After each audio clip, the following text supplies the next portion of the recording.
Broadcasting live from Casa de Monte Cristo by Prime Cigar in Boca Raton, Florida, and always powered by the Sereno Cigar Company studio in North Carolina. Welcome to episode 37 of the Primetime Show. This week, we welcome Jack and Charlie Toraño to our show. In our Debonair Ideal segment, we'll discuss the NFL and college playoffs. And finally, in our deliberation segment, we'll weigh in on how online media is doing with those best of cigar lists. And this episode of the Primetime Show is sponsored by Saga Cigars, makers of the Saga Golden Age cigar. The Golden Age is a cigar that takes you back to the classic days of cigar smoking. Through 6 generations of experience by the Reyes family, the Saga Golden Age delivers a timeless blend that uses the nobility of the tobacco to bring you the perfect balance of flavor and power. It narrates better than words the history of a family's tradition in tobacco, delivering a cigar much like the ones they used to smoke during the times of Hemingway. Saga Golden Age is a full-bodied, full-flavored Dominican Puro with tobaccos from one farm. The blend features a Corojo 2006 wrapper and filler from the original Cuban seeds grown in the Dominican Republic. Available in 4 sizes at an affordable price, the Saga Golden Age is sure to please and take you back on a journey to yesteryear. And by Drew Estate, check out and download the Drew Diplomat app for your mobile device. Keep up with everything going on by Drew Estate. Experience the subculture that is the rebirth of cigars. Available on iTunes or Google Play. For more information, check out www.drewdiplomat.com. And by Villiger Cigars. Since 1888, Villiger Cigars have been experts in everything tobacco, including offering a wide range of premium cigars for all connoisseurs. Villiger's latest release, La Forty Incline, is a project that has been 10 years in the making. It's a true collaboration between Villiger chairman Heinrich Villiger and master blender Jose Matias Maracoto. The cigar delivers a full-flavored experience thanks to the extensive aging of the tobacco. Be sure to ask your local retailer for La Forty Incline, the number 10 cigar of the year for 2017 by Cigar Aficionado, and you can visit Villiger's entire line of premium cigars at www.villigercigars.com. All right, welcome, everybody. Episode 37 of the Primetime Show. Will Cooper, I am not in the Sereno Cigar Company studio tonight. I am broadcasting from Casa de Monte Cristo by Prime Cigar in Boca Raton, Florida. This is an incredible place, by the way. If you want to have a cigar and a drink, this place is unbelievable. It's Will Cooper here, and I'm joined across the country by my friend and colleague, Mr. Aaron Loomis. Aaron, how's it going tonight? I'm doing great. How about yourself? Well, you know, I'm doing great because everything worked, it looks like, right? New equipment set up because last time we couldn't get more than 2 mics working at Lazona Palooza, right? So Adam from Kiss My Ash Radio gave me the solution. I went out and got the piece of equipment, and it just like infinitely made the setup like take 10 times longer. And then I couldn't hear you was the only thing that happened at the end. That was just a bad headset I had. So, but then the other thing is, I'll just tell you, for folks I know folks are dealing with a blizzard in the Northeast. It's freezing down here in Florida, right? And I'm gonna defend the people in Florida. This is cold by Northeast standards. I was in Jupiter today, and there's a cold breeze coming off the ocean. It's like bone chilling. So, I guess I'll just tell you, they're not. It's. I've never felt it this cold down here before. Yeah, while everybody else on the East Coast is dealing with the cold and stuff like that, we get to deal with the earthquakes that we got today. So so the earthquake hit. The earthquake. Did you feel the earthquake?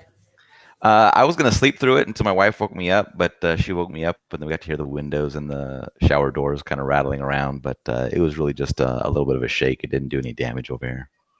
The earthquake that hit Maryland back in 2011 or 12, I think it was 11, that was the only earthquake I've been in. And it basically, it did freak me out because it felt like a train was going by. And I've been in buildings with the trains going by in like New York, but I kind of turned to someone who was from the West, and I said, "Is this an earthquake?" And he goes, "Oh, yeah." He knew right away what it was. I said, because I don't think there's a train nearby here. Yeah, I think when you go through it for the first time, it's a little nerve-rattling. But after you've been through a bunch of them, you just kind of deal with the little ones, and then you have to really worry about the big ones. So imagine like in the Northeast and even in Charlotte, we have the snow coverage, right? Where we have like they go on the air all day. I imagine down in Florida they have tropical storm coverage. Do you guys have earthquake like coverage where they're on all day? No, not unless stuff is falling down. I mean, if buildings start falling down and things like that, or you get to, you get the obligatory surveillance cameras where all the stuff is falling off the shelves in the grocery stores and things like that. Then it'll be on TV. But otherwise, it's just like, oh, it was a little windy today, that kind of a thing. So yeah. Well, yeah. And just a side note, I had to actually normally I take I-95 down, which hugs the Atlantic coast, but that snowstorm started in Jacksonville and made its way up the coast. So I had to take a western route down here, which took me like an additional. I ended up staying up in Central Florida last night because I just couldn't make. Normally I can make it down a straight shot. So right. I picked the wrong week to come here, basically. but no, I picked the right week because we're joined by two very special guests tonight. Right. First up, to my left, Mr. Jack Toraño. To your right. Oh yeah, the camera. That's gonna be one first correction out of many. On the video, it's to the left. On the video, he's to the left. On mine, and then to the far left and my far right, we have Mr. Charlie Toraño. Charlie. Well, it's good to be with you, buddy. It's good to be back in front and center here with the part of the cigar industry, anyway. I never thought I'd have this opportunity. So. Nor did I. Thank you for the honor of inviting me. No, so no, we do appreciate it. It's been a long time, and we're definitely gonna catch up with you on a lot what's going on. He's been fishing and golfing. Well, here's the funny. Wait, I gotta tell you. So I get in here, and Charlie's asking Jack for the cigars. Right. Listen. Everything's changed, brother. and he's paying for the drink. Yeah, and then Jack's like, "This is on the general tab." It's a good thing I only drink Diet Coke. Yeah. Right. So you're all right. You're all right. Right. So no, it's great. So Charlie, are you back? I'm back here with you. Okay.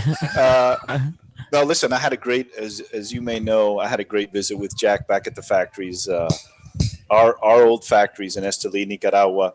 General invited me back, and I really enjoyed being there and seeing everybody and spending time there. And I'm definitely going to be back this year doing a few things with General Cigars, promoting the Toraño brand. And we have a lot of events coming up that we'll be talking about. But so I'm excited to be back, at least in that small way.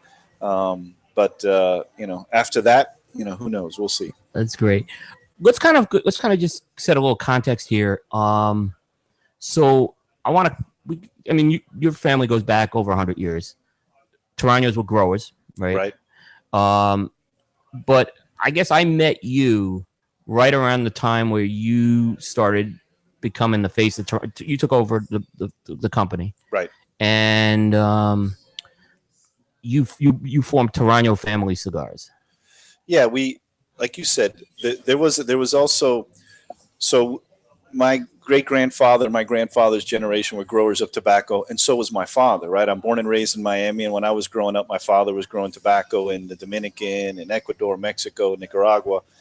But in the mid-'90s, we, in addition to growing tobacco, then we started to make a transition to be distributors, and we started to distribute our own line of cigars under the Toraño name. We were also, as you know, manufacturers for a lot of great private labels. So we were doing both. We were manufacturing private label cigars, and we were also distributing our own line of cigars. My father was always very good about, with the next generation up, about putting the next generation, more and more as the face. But, my father was certainly always the patriarch of the company. But as I spent more years in the industry, then eventually he made me the president of the company, and I became, as you said, to use your words, a bit more the face of the company for many, many years. So, but there was you guys, I know, were producing cigars for other people at the time. Right. You had a factory. We had two factories. Right. Right. One in Nicaragua and one in Honduras. It was called Latin Cigars of Honduras and Latin Cigars of Nicaragua. Right. But there was a point where you decided to shed the factory? Well, we didn't shed it. We actually sold the factory. Right. In 2009, we sold the factory to Scandinavian Tobacco Group. Right. And so when we did that, though, we didn't sell our brands at that time. So then we went from making private labels, including our own cigars, to just focusing on the distribution. And we did that exclusively starting at the beginning of 2009. Okay. And that was right around the time where the company went from Carlos Toraño Cigars to Toraño Family Cigars. That's exactly right. Around that time, just a little kind of cigar history and trivia, there was about a 2-year period of time where when STG bought the cigar factory, then actually it's a little bit before that. Before that time, CAO International started to distribute Toraño cigars for a certain period of time. They did that for 2 years. We eventually took that back, and that's when we renamed it the Toraño Family Cigar Company. Okay. Yeah. Okay. And then right around that time, I remember you started. You were, there was like this period, I want to say 2011, San Lucia at the time, and then Grey Cliff for a while. You were looking to distribute other brands. That's right. Yeah, part of the strategy was we wanted to become a bigger distributor, and we had a great relationship with the Grey Cliff family, Paolo and all his family, and all of them. So we did distribute Grey Cliff for a while. And actually, I want to say, Jack, remind me of the years. It wasn't as early as 2011, but yeah, maybe 12 or 13. We also had a great relationship with Sam Lucia, and Sam was coming into the market with his own brand of cigars, which he hadn't done before. And we partnered up, and we were distributing his brand. And so, yeah, Sam was part of the family. Yep. Yeah, that was great. And in the meantime, you very active. There were a lot of brands that you introduced to market. I mean, I remember when the Master Series, the Vaults, which we'll talk about, the Vault.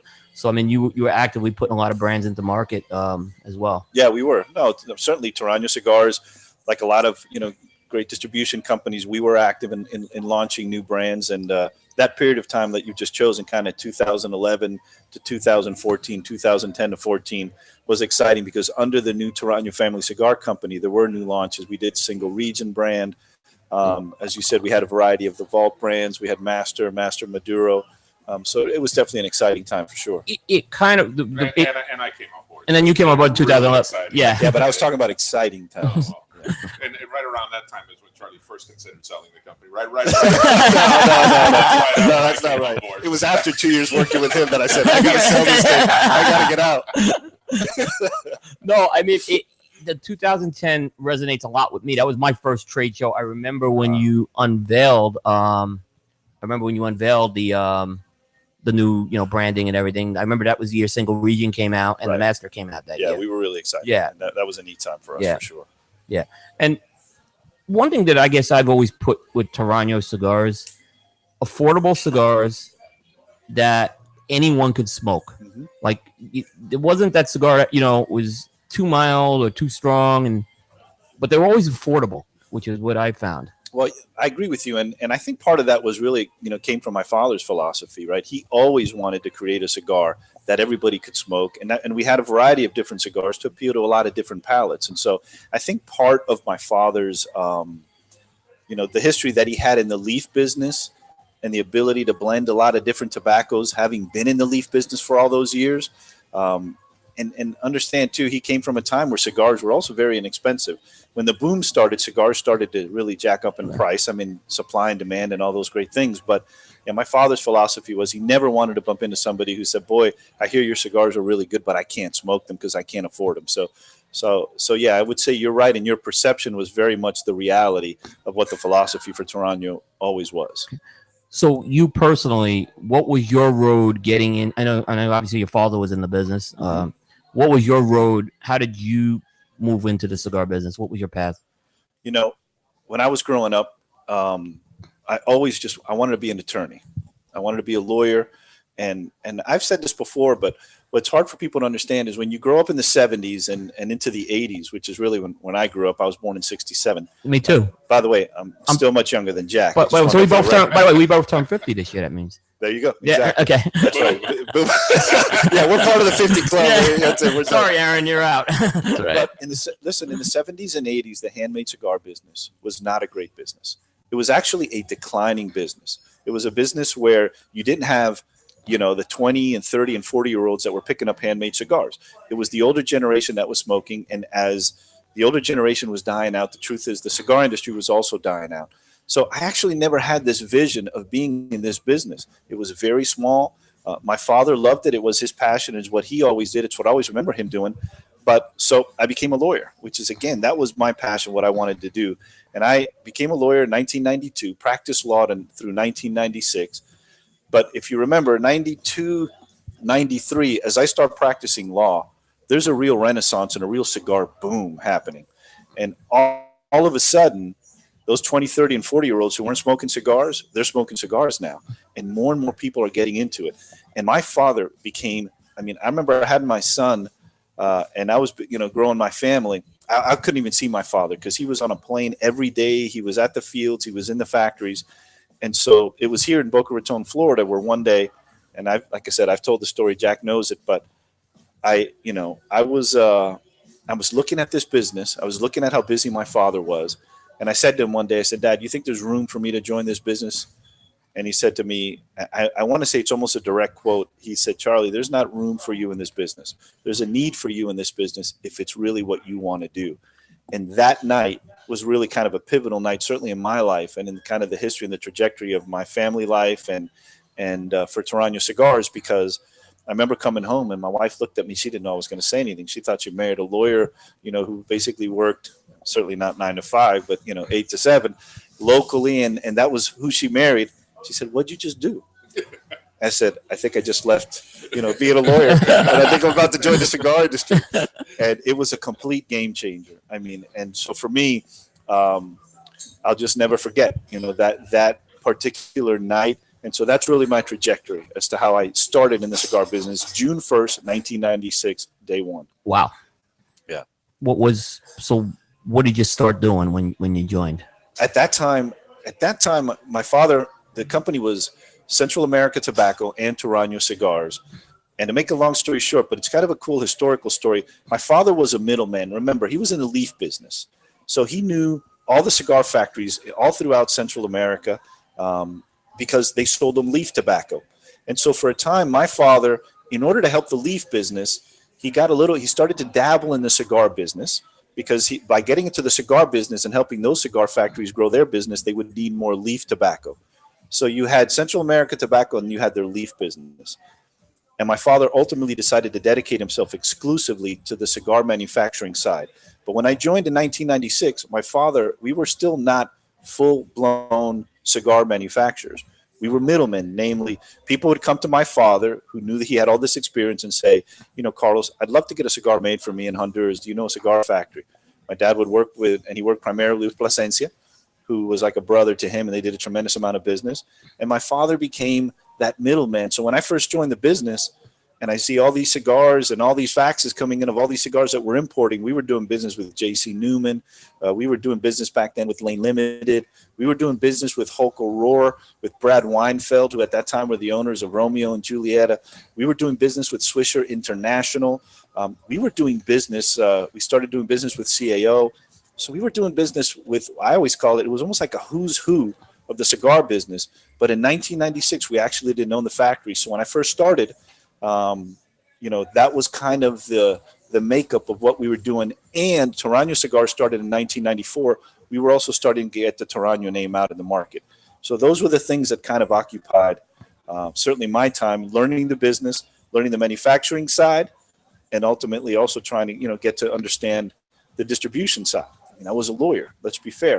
There was not a lot that I knew about the cigar business when I joined it, but it was trial by fire, literally and figuratively.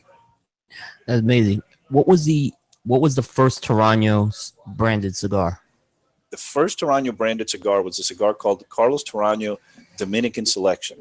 A very unique name, original name, but I still remember what it looked like. My father was working with a factory called the Cuevas factory, which is still in business today. Yeah, in fact, they we went on well. One of their sponsors. I love Luis.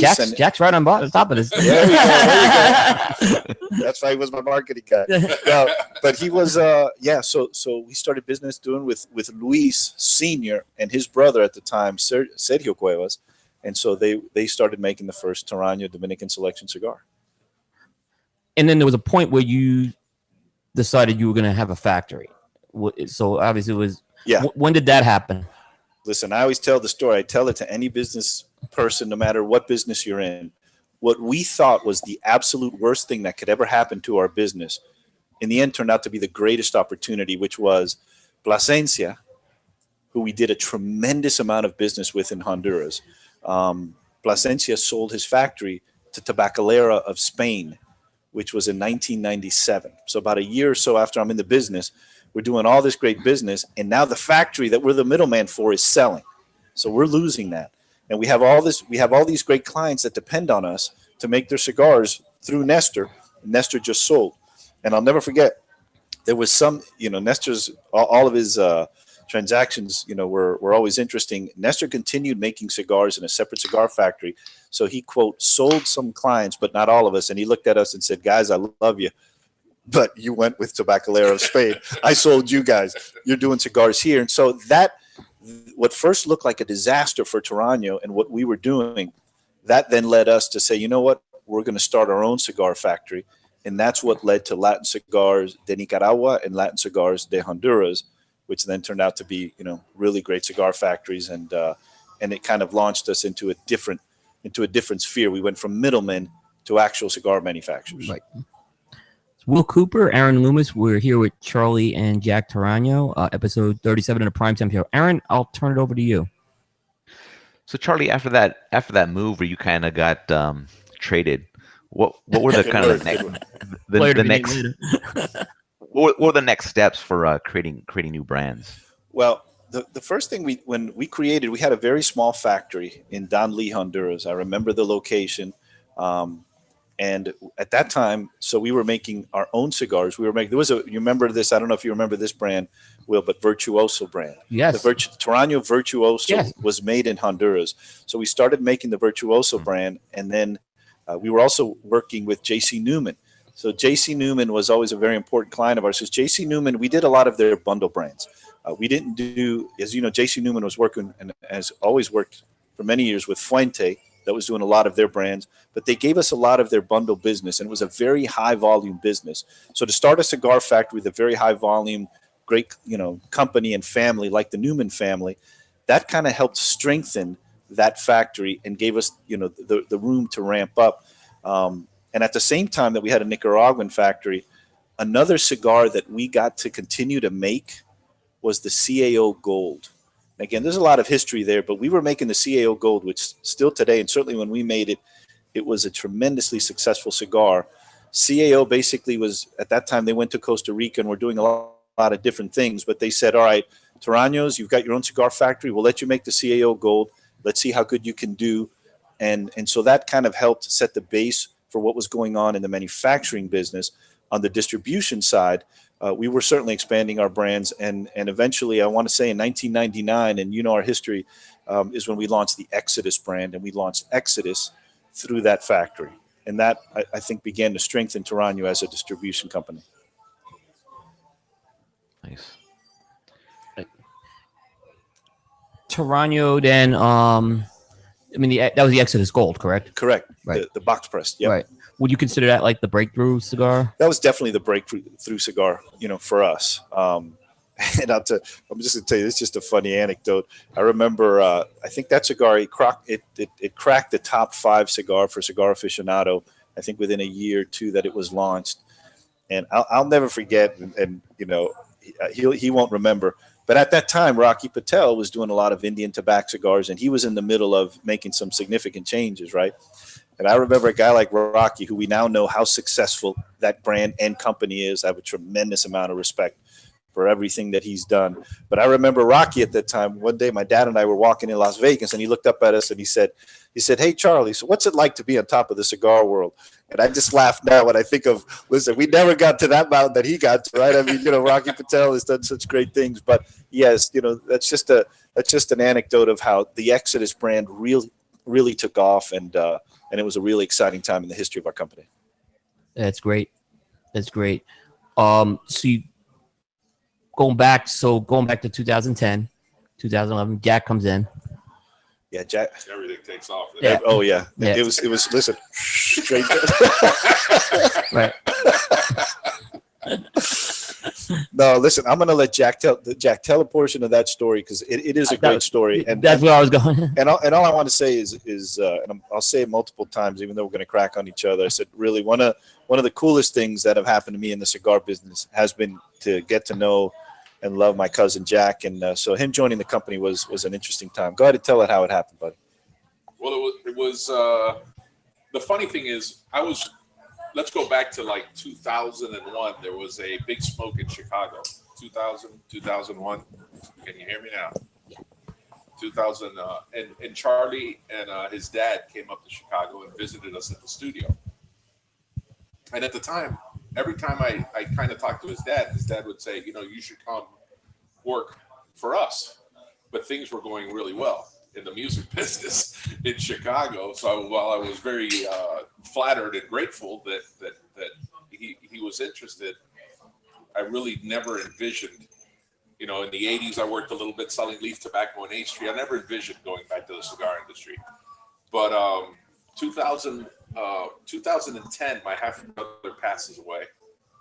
And at that time, CAO was handling the distribution of Toraño cigars. But I think Charlie and his dad were about to take that back. I think that's right. Yep.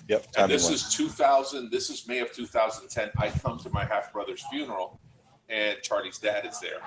And he pulls me off to the side, and he says, stay close, because we're going to take back the distribution, and we want you to come work for us. And I said, okay. And in my divine wisdom, I didn't. I waited until 2011. And actually, when Ceci came into my life, that moving back to Miami became a reality. I never thought I'd leave Chicago and moving back to Miami. And one day, the funny thing is that unbeknownst to me at the time, Oliver Himes was the marketing director. I remember Oliver. That's how Ollie's a great guy. Yep. And Ollie had decided that he was going to go work with his dad. So right after the trade show in 2011, he went to Gurkha. Yeah. He had broken the news to Charlie and his dad that, you know, listen, I'm going to go work with my dad. And kind of, it was a shot out of nowhere, you know, oh my God, what are we going to do? You know, Ollie was doing such a great job. And a week later, unbeknownst to me, I decided I'm going to call Charlie and his dad to see what possibilities there are for me to come back. And then I thought, you know what? I'm just going to go to Miami and show up at the office. I'm not going to make a phone call. And I show up at the office. I knock on the door, and my cousin Yaka answers the door. And, you know, I didn't know at the time, but Charlie was rarely there. So I wasn't going to run into Charlie like that. And Yaka, it was selfish season, wasn't it? It was. Yaka said to me, well, you know, what are you doing here? And I briefly told him, you know, listen, I'm thinking of moving back to Miami, and I wanted to know if there was any possibility for me to work with the family. And Yaka picks up the phone and calls Charlie, and hey, Jack's here. And I think Charlie said, Jack who? Verbatim. Yeah. And I hear Yaka, you know, your cousin, you know, Jack from Chicago. Oh, yeah. Well, you know, yeah, he wants to talk to you about possibly working. And Charlie said, give him the phone. And he said, how long are you around? He said, can you come back tomorrow? And I said, set up a meeting with Charlie for the next day. Came back, and we sat around for like 3 or 4 hours in the conference room. And at that time, he said, you know, listen, we've had a great talk. Let me see what I can put together, and we'll talk in the next couple days. And the rest is kind of history. I was playing golf 2 days later, and Charlie called and made me an offer. And I don't think the offer had come out of his mouth when I said yes. That's when I knew he was a great negotiator. I wanted him in all my big deals. You know? No, but it is right. In life, it's all about timing. And in the end, his timing was perfect, because we had lost Oliver Himes, which is a great guy. He was doing a great job. But we respected the fact he wanted to work with his father, Gary. And so the timing worked out great. That's how we started together. Yep. Now, I remember, because Oliver, when I was starting, he was like one of the first marketing guys I met. Oh, is that right? Yeah. So I now he's with Altadis. He's doing great. Yeah, he's a really good guy. Very happy for him. Really good guy. Yeah. So things are going good, and we get to 2014. Right. And I remember This is gonna get awkward. this was good. It used to be. It's not awkward anymore. I mean, okay. So 2013, you produced one of my favorite cigars of all time, the Finite. The Exodus Finite. I mean, I think you guys are just rolling right now. I'm like, wow, you're getting. I keep knocking that headset out. You're getting to a point where you're getting ready to launch your own Sonata Captiva. Right. The first Charlie Toraño cigar ever. The first Charlie Toraño cigar ever. Yes. First and last. And we're gonna get there. And then September 11th, 2014, we get the news. You're selling. So did I. 10 minutes before you. Why? Why did you? What made you sell? Look, I think let's talk 30,000 feet because I think the funny thing is that every business. This is going to be like heresy in the cigar business. What I'm about to say, and it frankly shouldn't be. But the truth is, in business, when certain things line up and certain stars line up, and opportunities are created, businesses sell. And there's a lot of people in the cigar business today that have had many discussions, but maybe didn't reach an agreement and haven't sold for that reason. This may be like a bad analogy, but sometimes I feel kind of like when people have a favorite team and then the player gets traded or leaves a team and moves someplace else, and people feel, that person was disloyal. There's certainly a lot of emotion, and we can talk about that because there really was a lot of emotion to make that decision. But I just think that in general, in every business, there comes a point when certain things happen that we felt for a variety of reasons that the time to sell was then, and particularly to the company we sold to, which was General Cigars. And we can talk about that because we do have a pretty cool history and deep history with General, and one that I love the fact, we have that history. We made the sale, and then now Jack is with General. There's a lot happening, and there's a lot of interesting ties that the family always had. So, it's hard to get into I can't get into all the nuances of the personal decision, though it was still difficult. But in business, this is what happens. And we made the decision that we thought was best. Now, at the same time, the one kind of factor that is fair to talk about is understand it's also coming at a time where, and I think we're going to start seeing over the next 2 or 3 years, is people forget that for 2 or 3 years leading up to our decision, there was a lot of discussion about the FDA and what the FDA was going to do to more smaller to medium-sized companies. Yep. As a business owner, it's a very intimidating thing. It's one thing to compete. We all love to compete. That's what the capitalist system is about, and we've been doing that for years. But when the government comes in to threaten your business to where only the real strong will survive, that was also very much the environment. Now, look, my hope is still that never comes to be. There's some regulations that we know are starting this year, but the reality is that was one of the factors, not the only one, but that was there as well, and that's just the truth. Were people banging on the door to maybe, Charlie, you want to sell? Or was it like, hey, did you start putting feelers out? Maybe now's the time to, with these things going on, to leave? Look, in business, those versions of those conversations, some of them very light, then they get medium and they get heavy. Versions of those conversations are almost ongoing always. And not necessarily that you want to fully sell, but the truth is if you're in business and somebody, and different companies are in acquisition mode, like I said, those conversations can naturally happen. So I would say it was a little bit of both. But it may have gotten up a little bit. It went up a tick at that time. But you're always having versions. And we had different discussions at different times earlier where it was never the right time, so we never explored the discussions anymore. Right. I mean, I remember when the sale of the brands happened, it was a lot of us kind of looked and said, Toraño's the first. Kind of looking at this cloud. I mean, we knew that May 5th, 2016 was coming. I mean, people knew it. They didn't want. I don't think a lot of us want to admit it was going to come, but you're kind of going to be that. If this thing would go doomsday, people are going to say Charlie was the first one because. Well, exactly what you're saying, and you have to understand, in that doomsday scenario, if that's when you think it's a good time to sell, that's the absolute wrong time to sell. Right. Where if it is a doomsday scenario and all those bad things are happening, you're not selling your company. Right. You may give it away, but you're not selling it. Right. So yeah, I think maybe we were, a bit early, but that was also kind of intentional, right? Where you're looking ahead and seeing certain things that you think maybe the brand, maybe the stars are lining up to make this the right time. And like I said, there's other factors, a lot of them personal and otherwise that I can't get into, but that was certainly part of the environment that cannot be discounted. Yeah. So take me that we've heard a lot about that day. Yeah. Take me through when you had to break that news. You know, we're gonna get to the dice. When you had to break that news to everyone that day. Give me what was going through your head that day in terms of how. I mean, that had to be a hard discussion, obviously.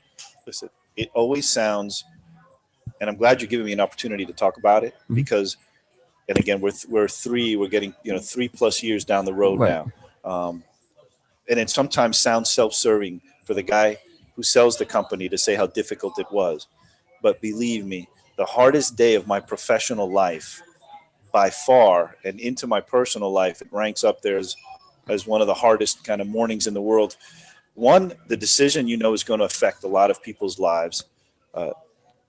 Two, it's your family name that you're selling, which is a huge responsibility. And the thing that also hurts you is that in any kind of deal like this, and you hear rumors of different deals, and until they're done, they're never done. Right. But because of that, you really don't have the ability to prepare people for the sale. If you're a company and you may sell, if that gets out within your company may collapse and you have nothing to sell because everybody acts rationally. So we definitely took steps, to take care of the people that we were working with, to not just leave them from one day to the next with nothing. But I will tell you that in addition to the difficult conversations with people in the office, the hard part is you're telling the people in the office, and the press releases are coming out in basically 2 hours. So I had to call salesmen that were on the road and let them know what was happening. And that was absolutely brutal. We had because we're a small company. We're all very, very close. I had to call guys like Miguel Shodell, Armando Lapido, Brian McGee. We were, these were guys that had been with me and our company and our family for so long. They were family and our family. And so those phone calls, and listen, the phone call with Jack, or not the phone call, but the meeting with Jack, the first two people I met with was with my cousin Carlos Yaca and Jack. And they were the first two people to find out.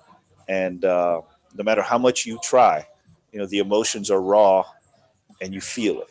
And I felt, as bad as I was afraid, that it was going to go. It went bad. I can't tell you it went well because it's not possible for that to go well, and it didn't. How did you keep it a secret in this industry? Okay, man. I gotta be honest with you. I gotta be honest. In this industry where everyone, I mean, this is the most. I throw that back at you, dude. Dude, none of us saw this Your coming. nickname is Coop the Scoop. What the hell? None of us. I'll tell you another funny anecdote. Okay. Charlie. About a month before, and Charlie's negotiating with General at the time. It's very hush-hush. Nobody knows it except Charlie and General, and very few people at General. But I get wind that Drew Estate is about to sell.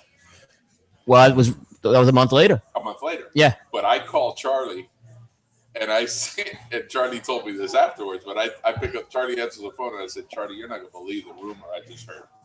And he said his heart stopped because he thought the next thing out of my mouth was, somebody just told me you're selling the company. And when he said, when you said it was Estate, I was like, so relieved.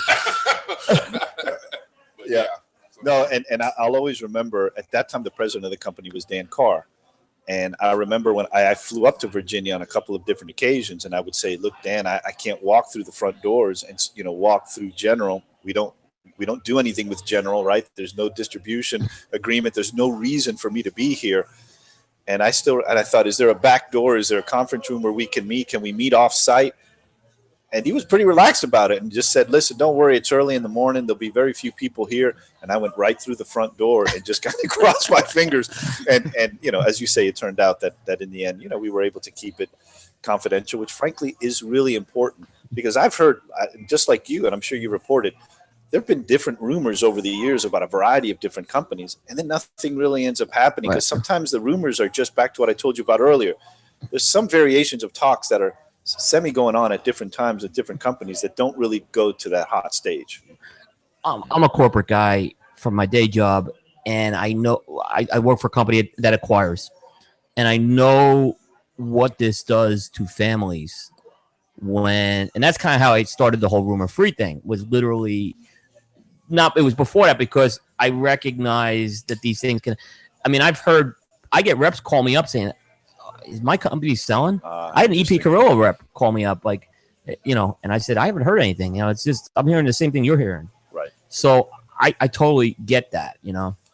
Yeah. Look, because there are so many details. The truth is, up until the very last second of a closing, just like when you buy your house, there's a lot of things that can go wrong. I mean, these deals are usually very complicated. The contracts are huge. Every detail matters. And so not until the very end do you really know whether this deal will close or not. And so you really don't know. And so that's why it's so difficult to not be able to give a long off-ramp or any off-ramp. It's just from one day to the next. Now, again, I think as a company, you have a responsibility, right, to take care of your people when that happens, and not just say, well, listen, it's been real. I love you. But so, again, from our perspective, we certainly took steps to take care of everyone. And the truth is, what's fascinating is I think we had such a great team of people that, by the end of that week, if that was a Monday, and I don't remember what day it was, it may have been a Tuesday. Thursday. What time, Jack? What time was it at? I got a lunch out of that. I need verification. But listen, within a very short period of time, all those guys got jobs. Like they landed like within a month. Everyone immediately. Yeah. Absolutely. It took me 3 weeks. I was very upset. Those are 3 long weeks. I know. No, it's stressful. Three It's stressful. really long weeks. Very stressful. Yeah. Maybe Jack can tell you his perspective of that day. Oh, it was. I found out from Jack. I was numb. Jack told me you're not gonna believe it. Yeah. Well, I think weren't we scheduled to do something? I don't know. You were supposed to come up. I'm gonna tell you what it was. Yeah. You both were supposed to come up to Outland Cigars in Charlotte. Oh, okay. Literally, and that was October 1st. Yeah. That changed. Yeah, that was 2-3 weeks before. Yeah. Yeah. No, it's. Listen, it was an emotion-filled. I think both, even throughout the whole thing, something inside of me told me, stay and help, because a couple of hours after Charlie tells us what's going on, I know what you're going to say. From General shows up to take inventory of everything. So it's just everything is that day is just spinning. All of a sudden now here are people inventorying everything and they need help. Right. So Yaka and myself stayed to help along with the and it was really difficult and actually I at that time I remember one day I was like 2 days later we're sitting in the office. I'm sitting in my little office and with my cousin Yaka, and Charlie walks in and sits down next to us and he goes, "It was a good ride, boys." And we both looked at each other and went, "It's too soon, buddy." It's too soon, man. Well, maybe one day, but right now. Right, exactly. Maybe 3 years and a half later, when we're sitting with Will, we could do that. But yeah, and listen, and the interesting thing too is I give credit to Jack. I mean, Jack was pissed. He was. And listen, he was angry, and he let me know it. And you know what? And he and I have had many conversations about this over the years, but I appreciated it. In other words, the emotions were real, and it wasn't. He didn't just like walk away and never talk to me again. He let me know right then and there, and for weeks and months after, we kept in touch. But he was angry, and he went through that anger, and we obviously talked things through, over time. And that was fair, and I totally understood it, man. We went probably 2-3 weeks that we didn't talk, and then we kind of exchanged emails and decided to meet here at Prime. At Prime. Charlie doesn't stray far from his house. Jack comes up in my and it was I didn't know what to expect. We really hadn't talked to each other in about a month. Anything meaningful other than details, emotion. And we sat outside and had a cigar for we sat out there for 3 hours, and it was like nothing had changed. I've always loved talking to Charlie. We've had great discussions on different topics in the office, and everything seemed fine after that meeting here. And I remember a few weeks after that, I was working with Duran, I came with Miguel here to pitch the product, and we were eating at the pizza joint next door, and I guess Charlie heard that we were there, and he walks over, and all of a sudden Charlie's standing at the doorway, and Miguel gets up and goes to give Charlie a hug, and Charlie says to him, Miguel, you've lost weight. And Miguel says, yeah, I lost my job. It was a funny moment. That's right. Right. But yeah, and it's kind of funny because then moving forward a little bit, you know, I worked with Duran for about 19 months, and now I think I've been with General that long. Yeah. So time is moving way too fast. Yeah, for sure. But for sure. But the day, it was funny because the day, and within 2 or 3 months, I was sending emails to General. I wanted to work for Toraño. Right. I wanted to work for the brand that carries my family's name. That was my goal. And every step of the way, Charlie was helping me massage emails. You know, I would word them out, send them to him, and he would be like, "Yeah, take this out of it. Take this." He was. Yeah, the I part wasn't about gonna pay him, but he was my right. attorney. I remember the part when you said, "I'm on my hands and knees, I'm begging you." I'm like, no, take that out, Jack. And Charlie was instrumental in helping me, you know, with everything that I was sending to General and all my negotiations with General. And it was funny because the day finally, when it all came to fruition, that it happened within 2 days, that they made me an offer. I ran into them at Seafest. I talked to them, met everybody, and within 2 days they made me an offer. And Charlie had been on vacation at that time. And I remember calling him, and he's like, "What's going on?" And I said, "I got hired by General." Once I shed you from giving me advice, right? you Exactly. to hire me right away. That was awesome. That was a good day. And it's funny because I told him that day. I said, "Man, there will be a day where I want to be with you at doing events." And he was like, "You know what? It's your show now." I said, "No." Like, he didn't want to do that, but it took me another 19 months to convince Charlie that. Well, no, look, the interesting thing, Will, is that Jack is now the face of Toraño. You talked to me about when I was kind of the face of the Toraño brand, and General, you know, to me in their wisdom, have now made Jack, you know, the face of the brand. And I couldn't be happier. I couldn't be happier for him. I couldn't be happier for the brand. And I couldn't be happier for, you know, the things that General has in store for it, for sure. The funny thing is, I used to, when we'd meet here, we'd have a cigar, I'd always say, is there anything you miss about this? And he would always say, "I miss the camaraderie. I miss, you know, this men's club of people having fun, and with the employees and with consumers." And then finally I said, "What if I could get you that back?"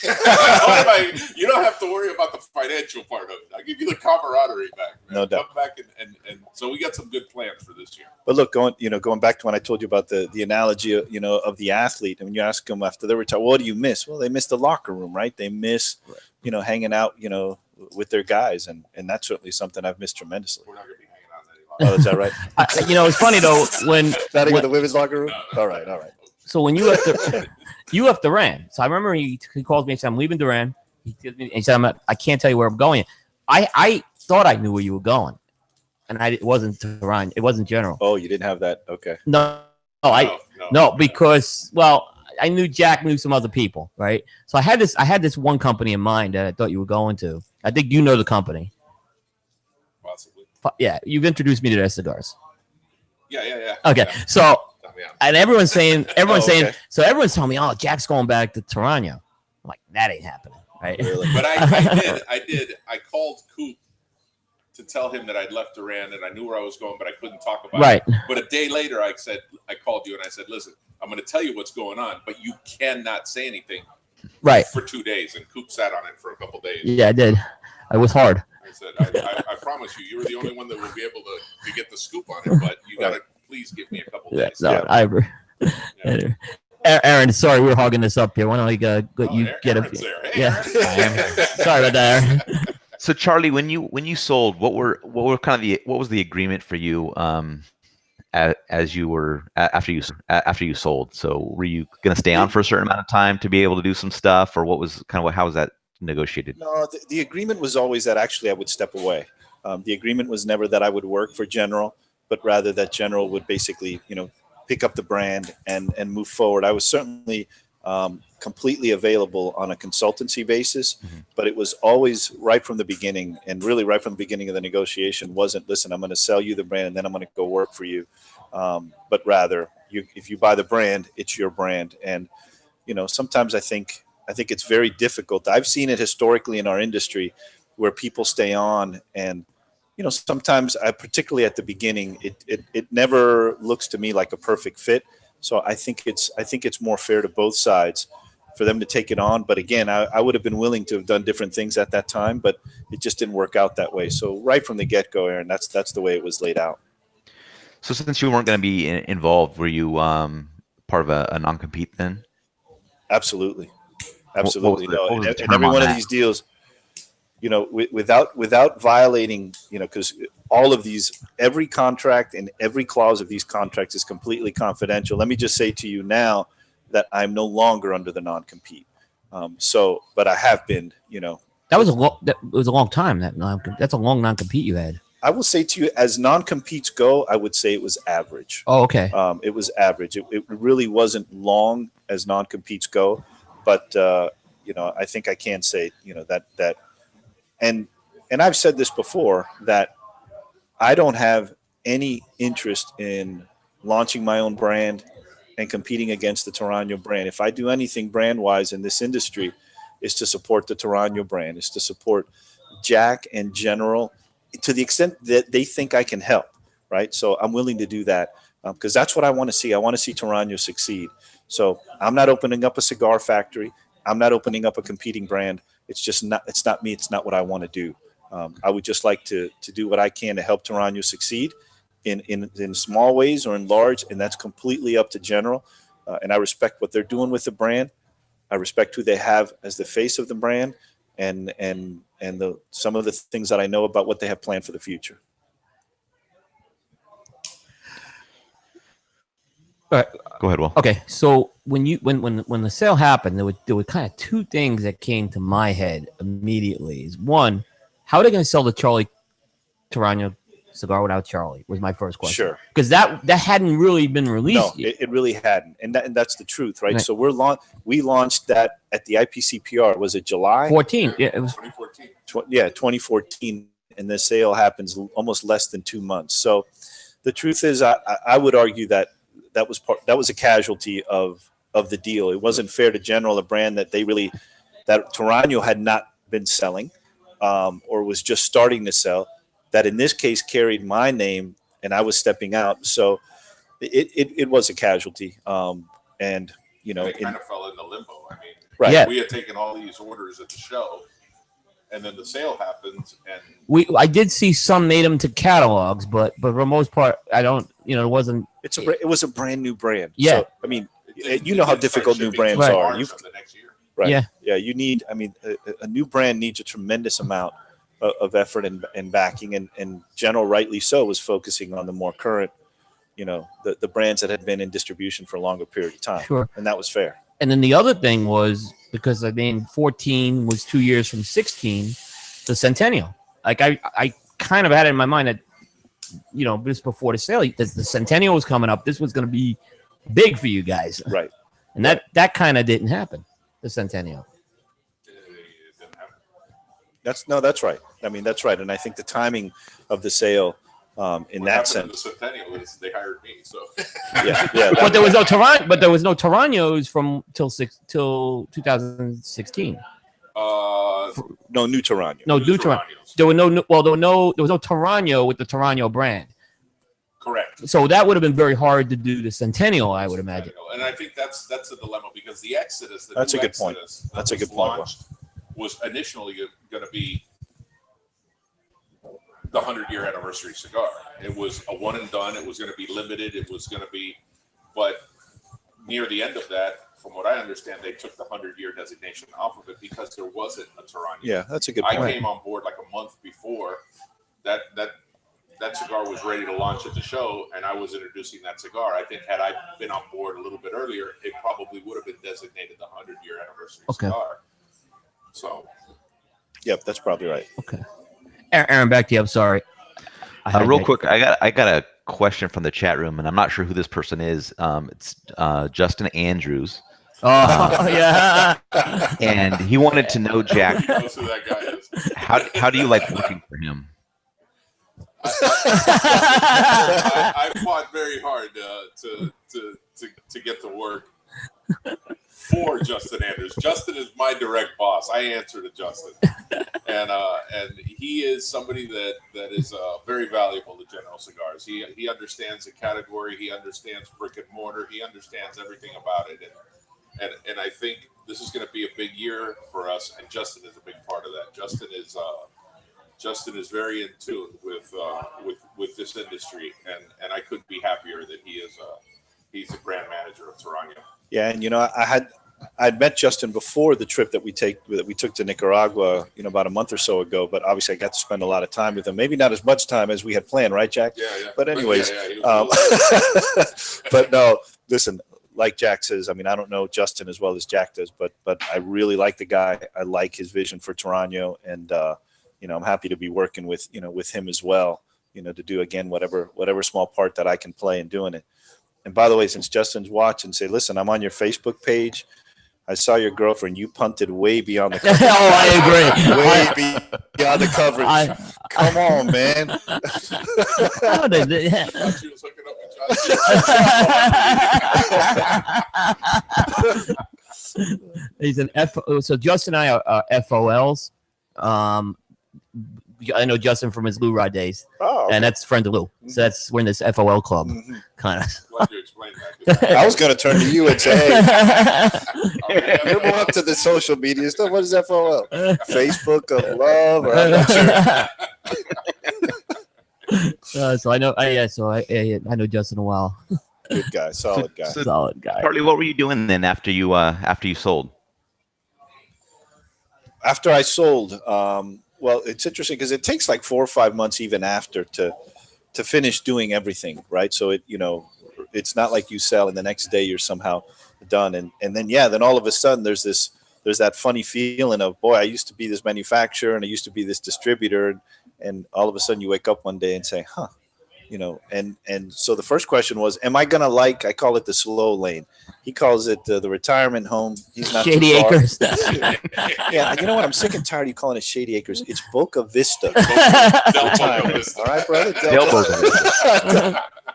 But so yeah, Aaron, I've really obviously a lot of time with the family, some investments and some other things that that I'm investing in, and but it doesn't take up all of the time like the cigar business used to do. But I'm enjoying the heck out of it. I'll be honest with you. I'll let you in on a little secret. Charlie's wife begged me to bring him back. Get him out of the house, man. But it's been great, Aaron.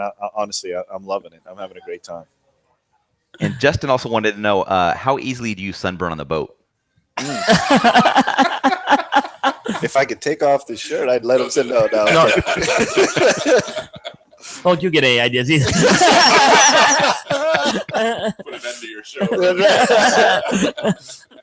That's classic. The truffle shuffle. So Charlie, what was it that you missed?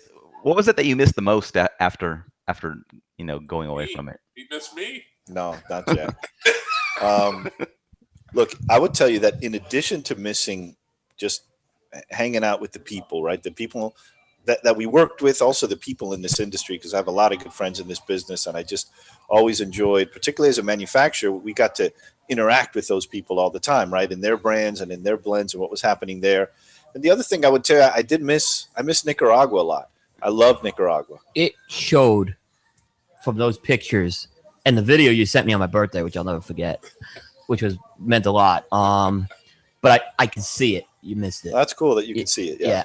I definitely miss Nicaragua. There's something about that place. Obviously, such great tobacco. I love the vibe there. I love, there's so many memories there, for me, going back to 1996. My first trip in the cigar industry was actually to Nicaragua. That was the first trip that I took. And so, yeah, I would say just being in the tobacco fields, being in the factories. And we used to joke about this all the time, Aaron, but there's something about a cigar always tastes better in Nicaragua Yes. than it does anywhere in the U.S. I Right. can't explain that, but it's, you know, I want to tell you, it's the smells, it's the aroma, it's just, you know, there's a certain romance to the place, you know, for me that going back, I realized how much I missed being there for sure. Nice. Yeah, I mean, I love watching people go to Nicaragua. I've gone there, and I'm sure they saw me. I love watching people go for the first time. Absolutely. And every time you go, I don't care who you are in this business, every time you go, you're going to learn something new. Sure. You know, I don't care how long you're in it. I don't care how much experience, what an expert you are, but you're going to see something for the first time. You're going to experience something slightly differently. And this time was fun too, because I also, look, when I would go to Nicaragua, obviously I primarily just spend time in our factories, you know, 99% of the time. We'd go to Nicaragua, spend time in that factory, and then we'd cross the border and go to our factories in Honduras and Danlí. But this time we also got to visit a couple of other factories on the last day that we were there, and that was great. Really enjoyed it. So now your non-compete's over. Mhm. You go down to Nicaragua. What is now in store for Charlie Toraño this year? Look, the cool thing is that the one thing that, you know, like Jack likes to remind me, I turned 50 this past year. The cool thing is that now I don't know exactly, right? And so there are phone calls, the phone can ring, and you can, you know, go in a completely different direction. And so even being in Nicaragua, your head starts spinning about, you know, different possibilities. But I was serious when I told you about no plans for a new brand, no plans for a new factory. So I look forward to, you know, putting a toe back into the industry as General's inviting me to do, which I appreciate. And then the future, really right now, I can't predict it other than to say that I'm open to it, and I'm open to, you know, whatever surprises, you know, may come my way. And that's kind of an exciting thing. It's not a scary thing anymore or anything like that. It's just a cool place to be. So, foot in the door. What are they exactly? How are they letting you have a foot back in the door? You want me to handle it? Sure. Okay. So what we're gonna do is initially we're gonna do six events, which is we're bringing back the legacy lineup, which is the Exodus 50 year that I've been smoking, the Casa Toraño, the Exodus 59, which the flagship of the brand, and the Cameroon 1916. We're gonna wow. do a minor packaging change with it. They have beautiful bands. They're beautiful cigars, so we're not going to tweak them. We're not putting them in purple boxes or anything like that. It's going to be. But you got to keep that for the finite. Exactly. Exactly. You know, I should have brought some for you, Will. I have some at home. What was it? I still have some, absolutely. Don't tell that to Will, man. He'll follow you home. I'll tell you a story about that in a second. And so we're going to do a couple of events on the East Coast, a couple of events in the Midwest, and a couple of events out west, featuring me and Charlie. We've been getting a ton of phone calls about it. If you're a brick and mortar that wants to be involved in this, absolutely, you need to contact us because we're putting that together. They'll probably launch in the second quarter.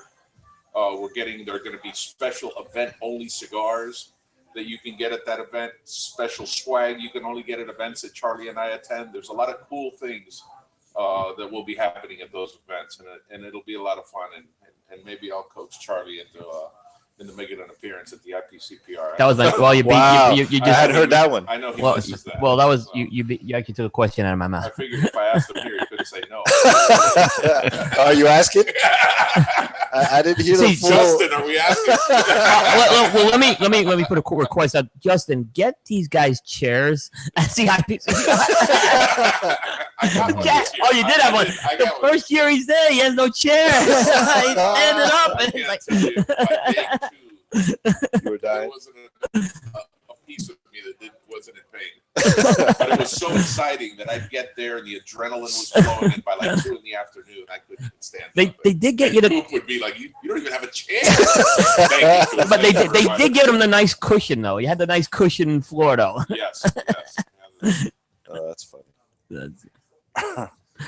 But we'll see. I didn't know that. I didn't know that may be a possibility. But that's what I'm saying. We'll have to see. Right. It'll be fun. That's one of the surprises he's Right. talking about. Right. I don't tell him everything. You know, at his age, I don't like him to get too excited. I don't like him Yeah. to, Don't not big surprises. not big surprises. I So, get you. So this, Say hi. Hi. We're sitting in the room at Prime with the locker. All right. No, anything happens on prime time here. Yes. Charlie, so General's come out with some Toraño branded cigars since you've left. What's your opinion? You have some favorites that are coming in?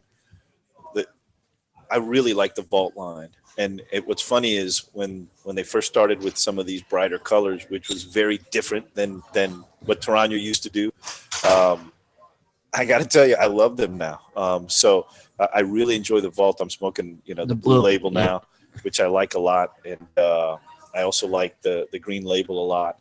And so I like what they've done with the Vault line. And I think it's really cool that they're also going to bring back some of the legacy brands in a slightly different presentation, because I think, those are great blends that we need to, continue to push and reintroduce to the market. And so I would say the Vault is by far, those two are definitely my favorites. Aaron, turn it back over to you. So, Jack, what cigar were you and Justin working on at STG Nicaragua? What cigar were we working on? We were actually working on that event-only cigar. The event-only sampler that we're going to be featuring at the events with Charlie and myself. So yeah, and a couple of other things that we can't talk about yet. but mostly that event-only cigar. So we have the blend book. We tweak a lot of cigars. We tweak a lot of the blends that we've used in the past, and it'll be a variation on 3 of our blends. Slight variations that you can only get at events, and I'm real excited about that. Nice. Is Captiva an option to launch it finally? It launched. Well, now bring kind of. That cigar was awful, dude. Wasn't it something? Didn't you have something to do with that? Yes, I had a lot to do with it. It's funny because I was coming up with a bunch of what we can call now silly names for Charlie's cigar, and at one of the events we did, I just turned and I said, well, "What about Captiva? You spend a month of the year there. That seems to be a natural for cigar." And that trumped all the other dumb names I was coming up with. So, but it was, we all worked on the blend together. We worked on the packaging with Humberto Arias, the guy that does all our graphics, and it was really the first cigar that I got to work on start to finish. And then see, there's that little lingering. You hear it in the delivery. Yeah, that's all right. Like that cigar. It ain't coming.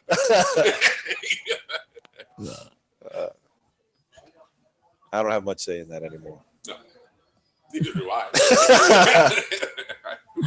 No. It's going to be the Jack Toraño Captiva.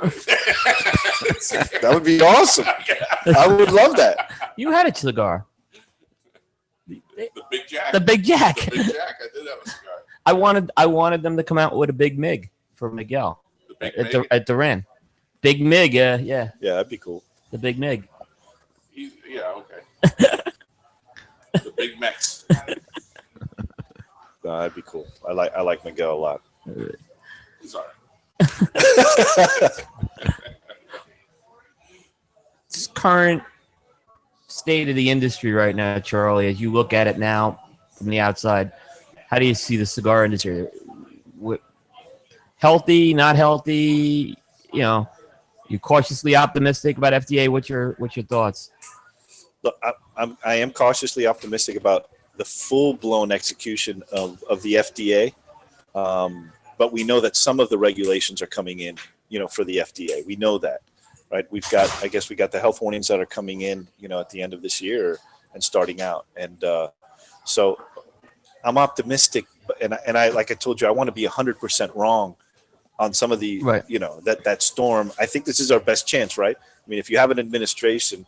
Let's not talk politics. I don't care where you're on politics, but it's definitely an administration that, is trying to undo or roll back regulations on businesses, right? Again, I don't care where you stand. Businesses just got a major tax cut. And so my hope is that somehow through this administration and through this philosophy behind regulations that they could either undo what they've started, or maybe in the administrative state it's just too difficult to do. We'll find out. So I am optimistic, but we'll have to wait and see. It's just too unpredictable. And the other thing is, when you're on the outside, what starts to happen is, what I just see is, I see a lot of new companies and a lot of new brands, a lot of cigars I really haven't had an opportunity to smoke. And so I kind of turned to Jack to give me a little bit of a sense as to what's going on, because when you're outside looking in, it's a little more difficult to really get a feel for what's happening. I think the cigar industry in general is very healthy. Right? I think we've got great cigar smokers. I think the demand continues to be strong, but it just seems like there's just a lot of new brands. And whenever there's so many new brands, I think it just makes it tough for everybody overall. What do you think about the issue of the new brands? Am I wrong? Am I wrong from the outside to say there's a lot of new brands and new companies coming in, or is it just my perception, having been on the outside for 3 years? No, there are. And in fact, when we get to the third segment, I want to kind of come back to that. Okay. Because that's a lot of what we're going to talk about, I think, with the year-end stuff. Okay. So, yeah, I think there is, and I think we're starting to see how that's being viewed. Are we still in the first segment? Yeah, but they're shorter segments. You'll get home in time for sunrise. Miami Beach. And no, you can't sleep over. The gazebo, Maybe. I wanted to see that gazebo. He was like, "Oh, this is gonna be." I always joke with we had a few meetings with Sam at Charlie's house. We'd really never been invited there before, but finally we were invited. That was intentional. Yeah, we were invited to the mothership. The mothership. And when you get there, I remember standing in front of his house and going, "This is not a big deal. This is a little house." And then the doors opened and it was like, oh! It was like this. What was behind these double doors was yeah. You know, I was gonna say I haven't been invited to your house. The only view I got at your house was with the satellite dish and the hurricane. Yeah. Still looking for that thing. Aaron, anything we want to finish up with this segment? I think we're ready to move on to the next segment, so we don't keep these guys out too late. Yeah, no, it's great. So we'll move on to our next segment. And what I want to say is this segment is sponsored by JRE Tobacco. The authentic Corojo leaf is one of the most robust and flavorful leaves out there. During the golden age of cigars in Cuba, it was a leaf of choice to make some of the world's greatest cigars. Because it is one of the most challenging ones to cultivate, it fell out of favor by the 1990s. In the Jamastran Valley of Honduras, Julio Aroa took on the challenge of growing Corojo from the original seeds. In 2000, he reintroduced authentic Corojo back to the market. With over 50 years' experience in the tobacco business, from growing and curing tobacco to cigar production, the Aroa Tobacco Farm has been able to continue to deliver products with authentic Corojo. Now with JRE Tobacco, Julio and his son Justo bring their very own brand to market, each containing the authentic Corojo leaf.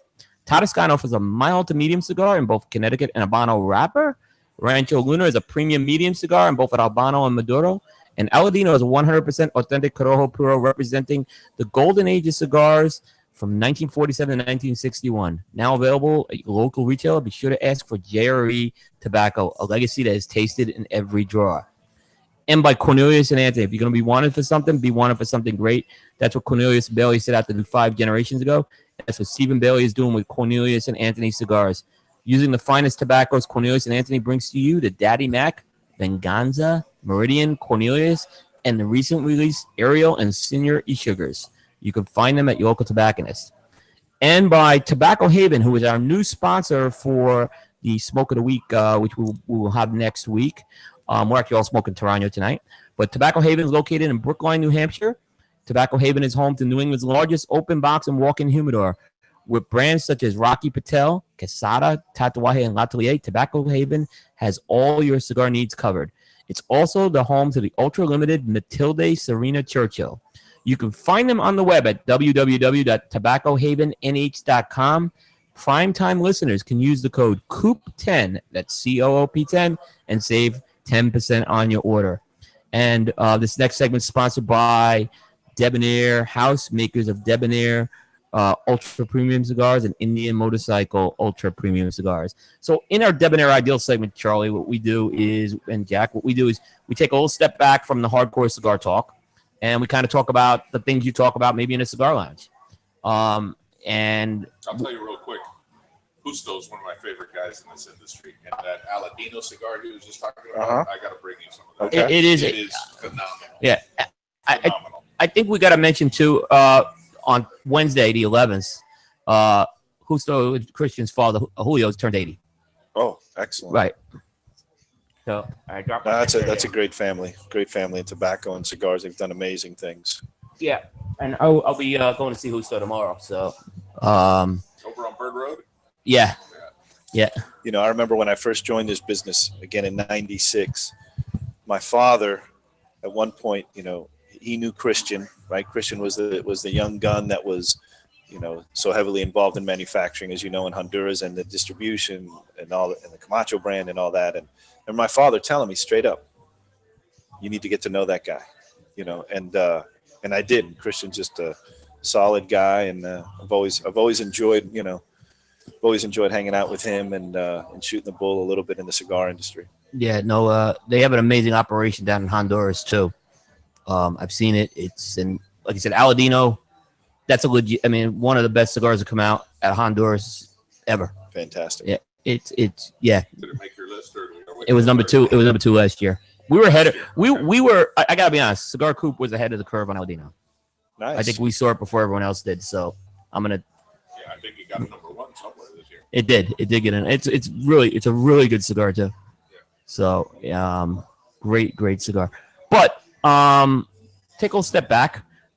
What we talk about is obviously football. I think we're all football fans. I don't know if Aaron is. Aaron, you're not a football fan, are you? I used to be. I stopped watching in about 2014. You did? Yeah. Why did you stop watching football?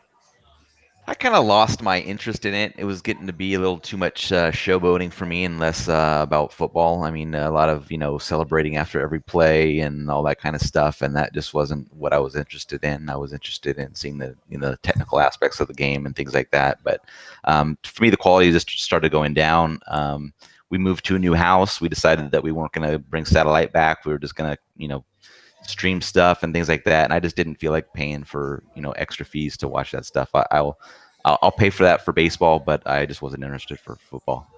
Well, you can stream baseball too now, and that's what I do. That's I just get the MLB package through MLB TV, and I just do all my stuff through the TV and the computer for that. Right. But Charlie, I know you're a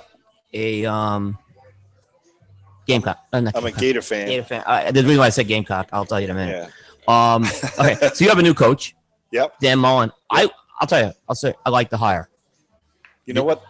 I wasn't sure about the hire when they first made it, but I've loved it since. Just the amount of energy that he's bringing to UF, we needed it. After the last 2 coaches, we needed that kind of energy. And like you, I think we're all pretty optimistic. I think we had I'm not an expert on the draft, but I know we got a good quarterback, coming in, and a really good prospect, and so we need that as well. So overall, I think Gator Nation is happy and excited for next year, and we haven't had much to celebrate in a little while. Yeah, and he's an experience. I think he was an experienced coach at a high level, which Exactly. I think is really key when you go into a program like Florida. No doubt. Now, I mentioned Gamecock because the coach, I think one of the coaches you were alluding to, Spurrier, Will Muschamp. Oh yeah. Now, my daughter is a graduate of the University of South Carolina, so I kind of adopted the school. I was not happy about that, but I'm telling you what, he's doing a good job at the University of South Carolina. It seems like the second time around He's a better fit there for some reason. It just seems like I thought it was a disaster of a hire when it was, but I've been very pleased with him. Yep, agreed. They're ahead of the curve where a lot of us expected it. No doubt. I couldn't agree more. Couldn't agree more. Yep. But yeah, both my wife and I are Gators, and my son goes to UF, so we're all in for UF. Were you a Steve Spurrier fan? Actually, I was, because he went to South Carolina as well. Yeah. No, I love Spurrier, and when he left, I think we were all shocked. But if I recall, he went to the NFL first. Oh, that was a disaster. That was a disaster. And again, you talk about a guy. This guy was a god at UF, and as you know, he's come back now. It's now the stadium is in part named after him. Right. He's back as an ambassador for the football program. And I just think the guy always belonged there. And I think he should have stayed, but Yeah, I mean, he did. Again, he went to South Carolina. Right. He did well at South Carolina. Well liked. Like, I hated him when he was at, that Fun and Gun or whatever that. Sure. We loved to hate him, but I ended up liking him a lot. He's a hell of a coach. Yeah. He's a little. What's that? He used to like Tim Tebow. Love Tim Tebow. What's not to like about Tim Tebow? I remember. Yo, don't be a hater. We used to have discussions. He's one of these in Tim the office. Tebow haters. I don't hate the guy. We used to have discussions. I just didn't think he was a good NFL player. And I used to tell Charlie he'll be out of the NFL in a year. And Charlie, I believe you bet a box of cigars that I've never. But Tebow was out of the NFL in a year. Yeah, By the way, what happened to the helmet? Did you guys actually move the helmet? No, Oh, it's over there. My foot's resting on the Jets. There was a helmet. Jets helmet like behind it, and they moved it because he played for the Jets. That was take his helmet. Well, I think that was the end of his career when he went to play, in New York. That was it. yeah. I think if he would have gone someplace else, he would have been all right. No, I did. I think what happened to him in Denver was a unique. Like, basically, I think this was my take. What happened to him in Denver? Elway knew he wasn't a long term. Right. As much as you like him, Elway knew he couldn't win a Super Bowl with him, and then he got Peyton Manning, and it made it easier to get rid Made of it him. very easy. Yeah. No He was doubt. a pioneer. He was taking a knee before the guys this year. Did you come up with that? I did. Right. That was good. That was good. Right. That was really good. So, Well, I don't want to say. college football. We have a big game in the Southeast for it's Georgia and Alabama playing in Atlanta. Basically, it's an all Southeast thing. I love I'm not a fan of either team, but I'm very interested in the game because it's like two bordering states. You following it? Yeah. Totally follow it. And as much as, again, the Bulldogs are – Georgia's a huge rivalry for UF. They play up in Jacksonville every year. And, the world's largest what is it again? Anyways. Cocktail party? Cocktail party. Right. There you go. But so we don't like – I'm not a Georgia fan, but as between the two, I'm just not a Nick Saban fan, man. We're Dolphin fans. We're not Nick Saban Exactly. fans. Exactly. So I'm rooting for Georgia big time. Yeah. Big time. Represent for sure. You know something about Jacksonville, Jack? Hmm? You know who coaches in Jacksonville in the NFL? Well, not coaches. You know who's running the Jacksonville Jaguars right now? I don't know. It was Larry Zonka for a while. Oh, Tom Coughlin. Oh, your boy. The greatest I coach. remember back in the 80s, and I went to a game and when they started, I think, and Larry Zonka was one of the executives. I didn't know that. Yeah, Larry Zonka was one of the executives. They should have brought Tim Tebow. Should have brought him home. So- man. so- They would have sold a lot of tickets. I do agree with So, that. Charlie, just you might not know this, but I'm a Giants fan. Okay. My condolences. Yes. Oh, it's been bad. Rough year. It's been bad, and I'm the biggest Tom Coughlin fanboy out there. I mean, Okay. you want to use the word fanboy? I am a Tom Coughlin fanboy, so I take a lot of heat for that. So, Dude's like 90. what do you go? Well, what are you? How old are you? What are you going to do when you're 90? Not be an NFL coach. He's an executive now. My favorite, Charlie likes to point out that I'm older than him, but my favorite are the Like, people which that lie are come you going to tell and now? ask me about my uncle or my father, Charlie. They refer to Charlie as my uncle. One retailer in Dallas referred to Charlie as my dad. You can imagine. Imagine that guy was not smoking cigars. Did anyone ever call him like your little brother, or is it No, he's No, more that- like my big brother. my big brother? Okay. Yeah, more like my big brother. I did a thing on Facebook probably about 2013. I don't know. Charlie was 46, 45. It was his birthday, and I ran a contest on Facebook to guess Charlie's age, and people were That was guessing, like, horrific. 58. Come on, man. Charlie, and then a few months later, it was my birthday, and people were guessing 45. I thought I had to read the whole thing. I still think that. I still think. Jeez Louise, I do remember that. Damn, that was bad. No. But you're both Dolphin fans. Yeah, but listen, since Dan Marino left, man, we just had nothing to be. I mean, seriously, it's been brutal. I mean, what is there to talk about? Seriously, what is there to talk about when it comes to the Dolphins? The product on the field has been brutal. I mean, if they went out with a bang, they were fighting, getting kicked out of the game. Just that last game of the year was embarrassing. They'll intrigue you with 1 or 2 good games, and then everybody gets back into it, and then that's they do that every year. They suck me back in. Like last year, they were 1-4 after 5 games, and they go on a 6-game winning streak out of nowhere, and they suck you back in, and boom. It's a letdown. Man, it's been a long run. I mean, I have those memories, right? I was a little kid, but I was out there waving the stupid white handkerchief out the window for that undefeated, 70s team. And, Dolphins were just such a big part of, of our growing up. And, the idea that we would, that we would come back and that Marino going, what was it, his first year he went to the Super Bowl? In 85, he went. First or second year. And we thought, all right, he lost, but he's going to be back. Right, we'll be back. He'll be back. And, brutal. He only got the 1 Super Bowl, right? Yep. Because it was the other one was Woodley. Woodley in 83. Yeah. Right. I went to Pasadena for that Super Bowl, and in my end zone seat for that game was when Riggins broke through and ran right toward me. It was he bad. sober?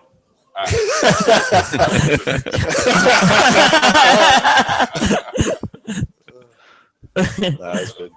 So, but the Dolphins were the only game in town, though, pro-wise back then. That's true. You didn't have the 4 teams then. No, we didn't, but we had UM in the 80s, right? Right. And that was amazing. Right. That was amazing. And that's why my loyalties will always be. I don't like any other NFL team. I don't waver.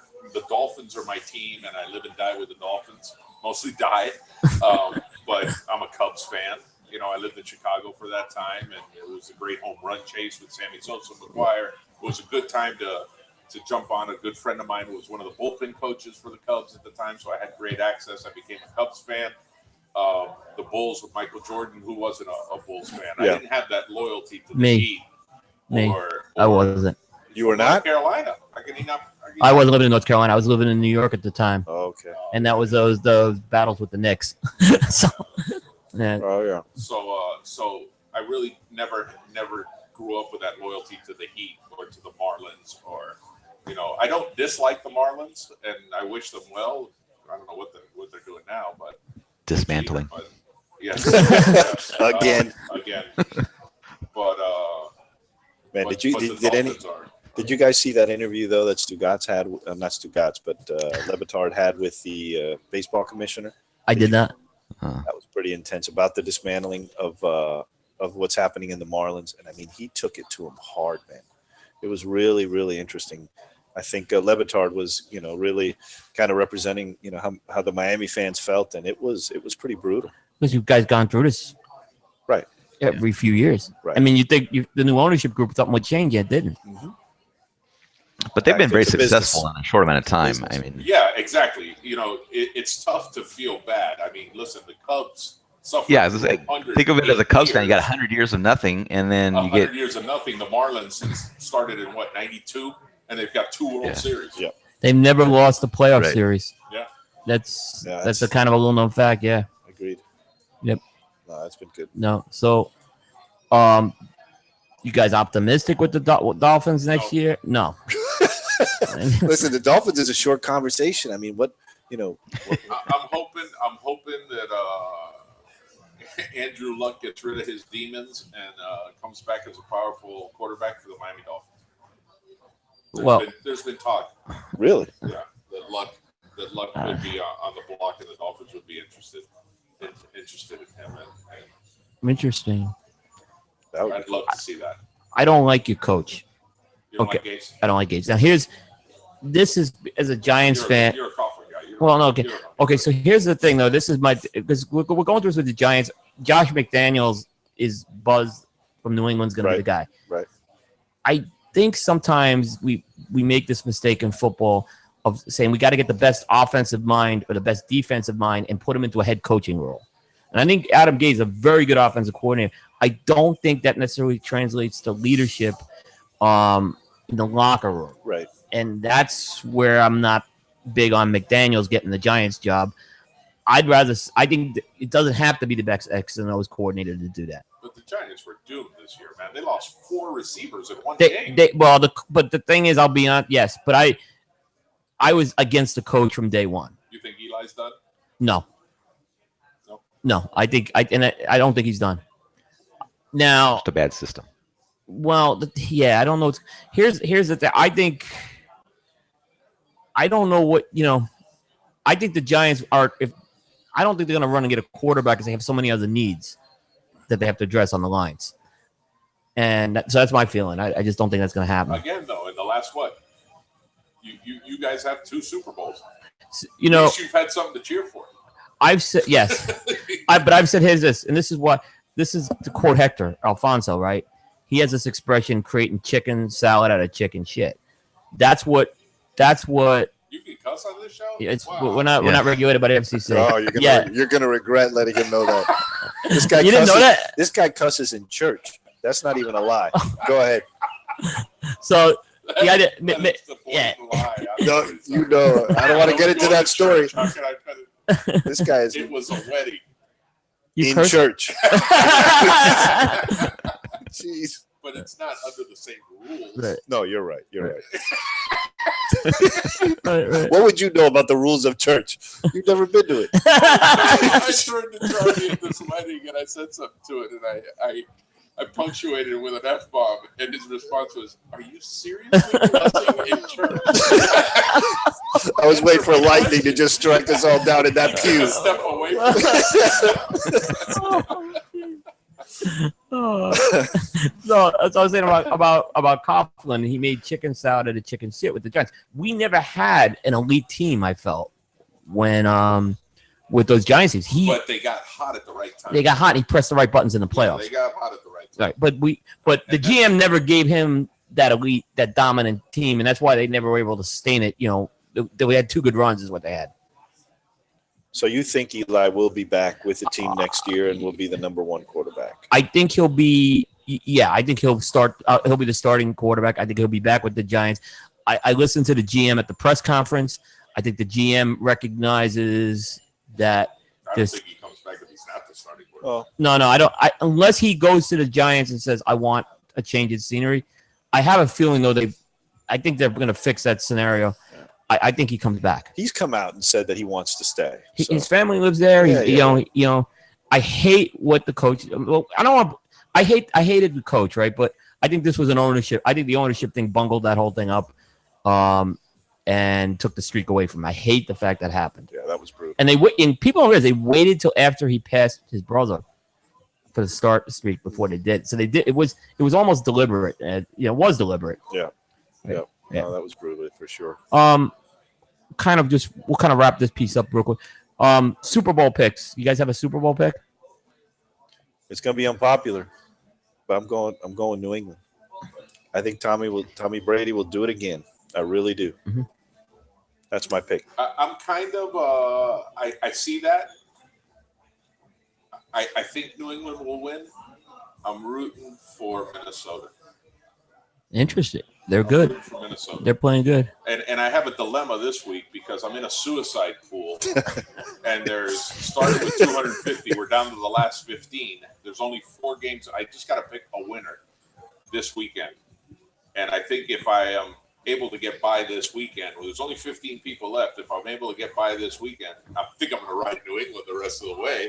But I'm having trouble this week. I just every game is a 6-7 point spread. Right. I don't see anything. Who do you like, Will? I'm going with a Patriots-Rams Super Bowl, and Patriots beat the Rams again. Okay. Aaron, what about you? Yeah, I'd probably hurt the Patriots. I just think that they'll be able to wrap it up one more time, and then Brady can decide if he's done at that point. By the way, I wasn't supposed to say it's the big game. By the way, we can't say that bowl game. Oh, is that right? I think you would say it. I just think you can't promote the show as we can't. Right. related to that. So we're doing a show on the 23rd, a NFL championship theme show. So yeah, we can't. So right, we can't use that. Literally, we can't use it. They can actually go after us for that. So it's the big game show. Yeah, shouldn't have said that. Jack's going to say it like 10 times now. Well, no, but we're not advertising the show as that. Just ask us who's going to win. Yeah, but but Aaron, like Aaron said, it's not because of yeah. You said it, so they're already. Yeah, I like the Rams a lot to come out of the NFC this year. Yeah, I go, why couldn't we get a young coach like they got McVay? I think he's doing a tremendous job. You like Gruden going to Oakland? I think he's been out for a long time, And you know, I read some things. A couple of people are saying, you know, there's a lot of things have changed about the league in 9 years. But I like Del Rio. I was a Del Rio guy. I'd love for him to get the Giants job. But doesn't this happen every year? It does. And then he never takes the job. No, this one sounds more serious though. It's always there's overtures. This one from I guess the insiders are saying he's already been talking to assistants. Okay. So when you start hearing, that's why it's very. And I think they're waiting for the ESPN stuff to run out before it's going to happen. He sounded that he's taking the scoop. I'm going by Ian Rappaport and those guys. Yeah. I think you're right. Yeah. I think this is done. Yeah, and I think Josh McDaniels gets the Giants job. Okay. And I think it could happen. The reason I think he gets the Giants job is there's a coach who they're interviewing named Eric Studerville. He was on McDaniel's staff in Denver. And he's kind of like a running backs coach. Why he's being interviewed for a head coaching job, it's kind of weird. So I think they're kind of interviewing him with the idea that that's going to be his offensive coordinator. Right. So I think that's not – but I'll take McDaniels over what we had. Agreed. Yep. Awesome. What about the Miami Heat? You were a big fan there for a while. You don't like them anymore. Listen, it's tough, man. Well, listen, it wasn't when we lost LeBron. To me, it's when we lost Wade that you just kind of threw your hands up. I mean, you know, it was tough. We lost everybody. Yeah, you did. You know. So, but listen, we had a blast when we knew that it was going to be limited time. We had a great time during those years. I wasn't bitter at all when LeBron left us and he made his decision to go home of all places. And so, but when Wade left, I think that's when you started to lose a little bit of respect for the organization and how they were treating. I don't know how much it was his ego versus Riley's ego or the staff's. You know, it's kind of hard to say, but you shouldn't have let Wade go. Yeah. I don't think so. Should have paid him what he was due. Agreed. He'd been taking pay cuts in order to build that team. Right. On the promise that you're going to take care of him. Yeah. And Wade was on that first Heat team that won in 6. Yeah, the one that beat Dallas that year. With Shaq. Yeah. Yep. And that was the Riley coach team. Yeah. Was that the one where he kind of forced Stan Van Gundy out and said, I'm coaching the team, basically? Yeah. Yeah. Definitely. Yeah. Well, I mean, because Riley, when he came to New York, was beloved until he faxed in his resignation. And the way he left New York, they hated him because of that. And it created the whole Heat rivalry. Right.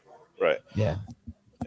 That's how you finish, man. Sort of the way Nick Saban left Miami. Yeah. Yeah, for sure. I'm not going anywhere. Next morning, he's on a plane. Oh, this was Alabama. Who was the coach that you told me? I want to say was in Miami that had instructions that when he walked in that you couldn't say good morning to him. Weren't you the one who said that story? No, you don't remember? Sounds like Belichick. I can't remember. All right. I thought that came from you. You had a discipline. A guy who was I'm trying to remember. I've heard that story. The Dolphin coach? The Dolphin coach. I've heard this too. Was that Saban then? It seemed like it would be Saban. Yeah. It wasn't. Or Jimmy Johnson. I don't think it was Jimmy. I don't remember. Jimmy was kind of on his boat most of the time coaching. Oh, yeah. He's a big keys guy. Yeah, big keys guy. He not only when Jimmy left, he not only left the team, but they allowed him to name his successor. Wannstedt. Oh Lord! You know, he almost got the Giants job in '93. It went to Dan Reeves, and I was like, thank goodness they didn't get him. He actually turned them down. Actually, he was off. Supposedly, he was offered the job before Reeves and turned it because he went to Chicago instead. I see. Yep. All right. Anything else, Aaron? No, I think we're good. Okay, we'll get into our final segment. Brought to you by Dumbarton Tobacco and Trust. With Dumbarton Tobacco and Trust, Master Blender Steve Saka set out to create Puro Sin Compromiso, cigars without compromise. This represents an expression of Saka's closely held values and attests in 3 simple words everything Saka wants to accomplish. Cigars are more than a passion of Saka. They are a way of life. Ask for the brands of Dumbarton Tobacco and Trust, Sobremesa, Mi Querida, Umbagog, Moisture de Saka, and the recently released Todos los Dias at your local tobacconist. And by M. Bombay Cigars. M. Bombay Cigars represent the most admired cigar culture of Cuba. They select the best of the best quality tobacco to use in the aging process. M. Bombay Cigars are enrolled in Costa Rica by some of the most experienced cigar rollers, giving it a unique smoking experience. The band portrays the detailed and artistic nature of our small industry. Try the M. Bombay and Gaia lines. M. Bombay cigars, where the cigar is a way of life. Fueled by his passion in the cigar industry, Mike Bellady has realized in order to bring the best premium cigars to market, he has to collaborate with the best minds of the cigar industry. With MLB Cigar Benches, Mike teams up with Ernesto Perez Carrillo Jr. to bring you the David P. Elric line of cigars, and Manuel Manolo Casada to bring you Imperia, Imperius Lero, and the new Imperia Inventador. The cigars of MLB Cigar Benches, developed by legends and smoked by connoisseurs. And we want to welcome two new sponsors, Casa Cuevas Cigars. Nice. Yep. And Tailored Smoke of Charlotte, North Carolina, and you'll be hearing more about them in upcoming weeks. And then just one note on MLB Cigar Benches, Mike Bellady will be on prime time in 2 weeks on January 18th. Okay, Aaron, I think we've been kind of chomping at the bit to do this segment, and hopefully Charlie will and Jack won't get too mad at us. No, it's a. Is this the part that's going to take us off? No. So, okay. So let me set the context for this, and Aaron, I'm gonna have you go first because I know I'm just gonna ramble on this, right? And I don't want to take up the mic here tonight. You can go first. I'll jump in. I won't let you ramble. Don't worry about it. All right, I'll set the context. So last month, Cigar Aficionado puts out their list. Right. Okay. And we know the Cigar Aficionado list. It's a polarizing list. Now, what kind of happens after that is now guys like Aaron and myself and a lot of the online media guys have been putting out their best of lists. Very different than the Cigar Aficionado list. And I kind of have started looking, and I'm still kind of, it takes me to like March I count them down. Yeah. Right. You're at what, 26? I'm halfway through. I actually went to right. Releases one cigar a day. He takes weekends off. No. Wait. Like December 15th. By March, you find out. So this year, I started looking at the list, and I'm just going to come out and say it. The online media lists have been awful this year. I just don't know how to say it. I have some reasons why. And it's not so much what cigars are getting picked.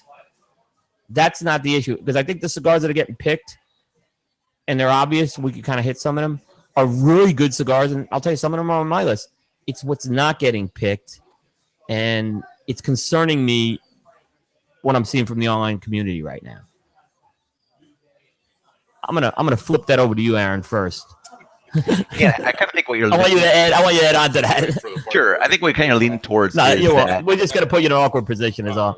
Yeah, you'll be fine. Is that the cigars that are being picked are very boutique heavy, and there's there's multiples from certain brands, and it's kind of just making the lists. You just have a smaller set of brands that are being represented there. So you see a lot of Dunbarton Tobacco and Trust, a lot of foundation stuff, Black. A lot of protocol. Yeah, a lot of protocol stuff. So it's just a little bit where you just have a lot of kind of bulked up lists from just fewer brands. And I think that kind of leads into one of the topics is that it's just a lot of the brands that the reviewers like to smoke. And cigars that they know are in their wheelhouse or that they're friendly with and things like that, and it just doesn't spread out. I don't want to say spread out the love because you don't have to give love to people that don't deserve it, but it doesn't spread out what cigars are being represented on those lists. So yeah, and I'll add on to another point, and Steve Sock has already gotten a little wind of this conversation, and he disagrees with me. I think there's been a bias. I think there's this backlash against the big companies right now. Right. And I'm seeing less of those cigars get reviewed, and I'm seeing less of them make the list. And here's the thing. I went down to General. I saw what they can do. Believe me, they make some good cigars. I just see it's less trendy. I don't know. I just see less of these cigars.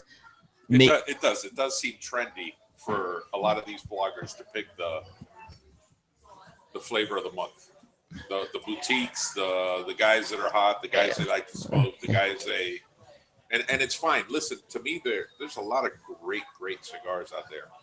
I think Benji Menendez said it best. He said, "You know what the best cigar in that humidor is? The one that sells. Right. The one that sells, and the one that sells usually doesn't make those lists, which is kind of odd, Right.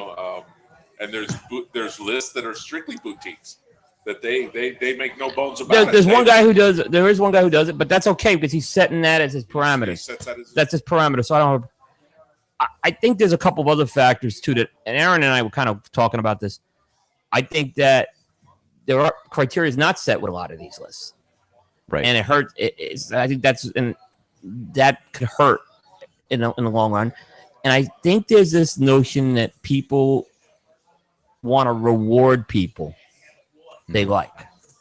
Right. And and here's what I'm saying. Two things I want to say. The cigars that I'm seeing are very, very good cigars. It's like Aaron said, I think we're just seeing less brands being reviewed. And Charlie, your point, there's all these brands that are out there right now. We have more brands than ever, but we're seeing less brands show up on these lists. I see. And and here's the thing. Anyone can take a shot at my list too.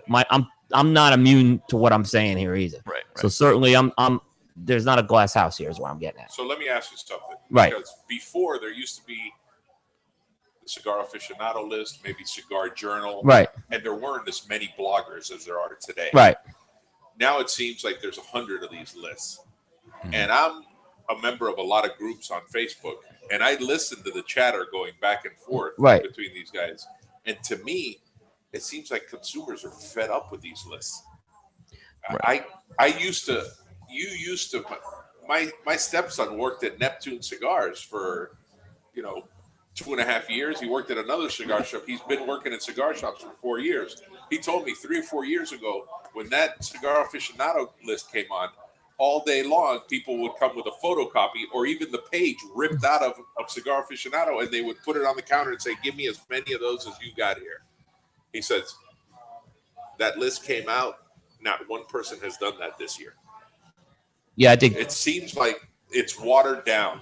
It's way watered there's a down. lot of them. It's a fair argument. And last year, it was either last year or the year before. I remember we took cigar journals or cigar snobs and Cigar Aficionado. It's top 25, and there were no two cigars that were on both lists. There was no cigar that was on both lists. No, I mean I remember There was 50 different cigars in the top in each one of those. How's that possible? Yeah, but isn't it by definition? Because you can imagine being on the distributor side and the manufacturer side, we all cared about the list, different lists, whichever one you want to talk about. But the interesting thing to me is at the end of the day, I don't care what the number one cigar even is in the 2, 3, or 4 popular lists. That lasts only for a certain period of time. There's a certain kind of pop, whether there is or there isn't. What's really much more important in the end really is about sales, right? Is about your market share, is about, how well your cigar is doing. In the end, it's not so much. I mean, every list represents the bias, or frankly, because when you use the term, maybe these guys are just trying to. And there's bias. I mean, everybody has. I have a bias too. Yeah, absolutely. Yeah. Because your bias it's not really a bias. It's also your palate. It's how you. So to me, I think like even when you think of a Cigar Aficionado, it represents, a unit of people, right? I mean, how many people nowadays are rating in Cigar Aficionado? How many are they? I think like 6. Yeah. Okay, well, it's what those 6 like to smoke. And the only thing I agree with you is if you're not including the bigger brands, what I don't get as a manufacturer, the absolute key ingredient to any good cigar is quality tobacco and aged tobacco. Right. The idea that the big companies who frankly have the deep pockets to have the best of the best tobacco, to have it aged and have the quantity that you need to make it consistent. For those that just kind of look at the bigger companies and discount them, it actually doesn't make rational sense unless you make a decision back to your idea of criteria to say, well, I'm not gonna take the big selling or the big company brands. I just want to go boutique. Listen, we were boutique. I respect that. But when you're going to really look at the universe of cigars, you've got to look at the bigger companies just because they have tremendous resources to have great tobacco. Right. And so I've never understood. I don't really get the bias against the big brands or the big cigar manufacturers, only because in the end, I know that, I remember, let me tell you, we were not a small factory. When you put our Honduras and Nicaraguan operation, we made a lot of cigars. And I'll tell you, I was always jealous of knowing how much more tobacco, and we had a lot, some of these big guys had, because every cigar factory would like to have that. So I don't understand that bias. I think, though, sometimes what I see is I could see, like the big companies, I could say they put out more stuff. So there's going to be more misses, but there could be more hits. That's what I'm kind of getting at. Right. The other thing is I'm seeing some of these same factories produce some of these boutique brands, but it's the boutique brands getting all the love. Right. Yeah. So I get you. Yeah. So that's kind of where. Yeah. So I've been, like I said, I think my thing is when you were mentioning there were more brands, it just seems like there were less brands being covered this year. And like I said, the cigars that I'm seeing it's not that they're bad picks, but like Aaron said, we're seeing 4 or 5 of these in the top 10 from 2 brands. Something's just not clicking. I'm not getting it. Right. I mean, do you think it has a little bit to do with, as a blogger, when you rate somebody's cigar in your top 5, you want to see that company be excited over it and repost 100%. And We do, but we don't go into it like that. I know you don't. Right. But I think when you rate somebody's cigar that is a very, maybe below a boutique, I mean, a very small, when you rate them, they seem to go crazy and get excited and post it on every social media outlet, and you get more and more bounce back on Cigar Coop and Coop's show and this and Coop's list and Joe's list and everybody's list, and they get a lot of play out of it. Where if you rate an Altadis or a General or something, all right, they get excited, but Here, they're not really blasting it. Yes and no. All right. So the Padron I gave number 1 2 years ago. I didn't get a lick of anything from Padron, right? It's also the most looked at number 1 cigar I ever did, because the market maybe off that social media thing. So, I can see it through Google traffic and things like that. So, yeah, no, I do get that. Don't get me wrong. It's great getting those. Like, I had one company, Crux Cigars, last year. They were my number 1. Aaron and I were up on a banner because we each gave him a number 1 cigar. It was wonderful to see it. But Padron the year before gave us a much bigger pop, at least for me. Yeah. Interesting. Yeah. Aaron, I want to turn it back over to you because I know you had some really good points that you were going to hit tonight. Yeah, I mean, kind of going back to what Jack said, in my opinion, the smaller the brand, the more access that the blogger would actually have with them. They can have a relationship much easier with the smaller brand because that brand's looking to build itself up. So they're going to be working a lot more with the social media kind of guys. So I think that does play into it, whether it's for the individual rating itself or for putting it on a list. I mean,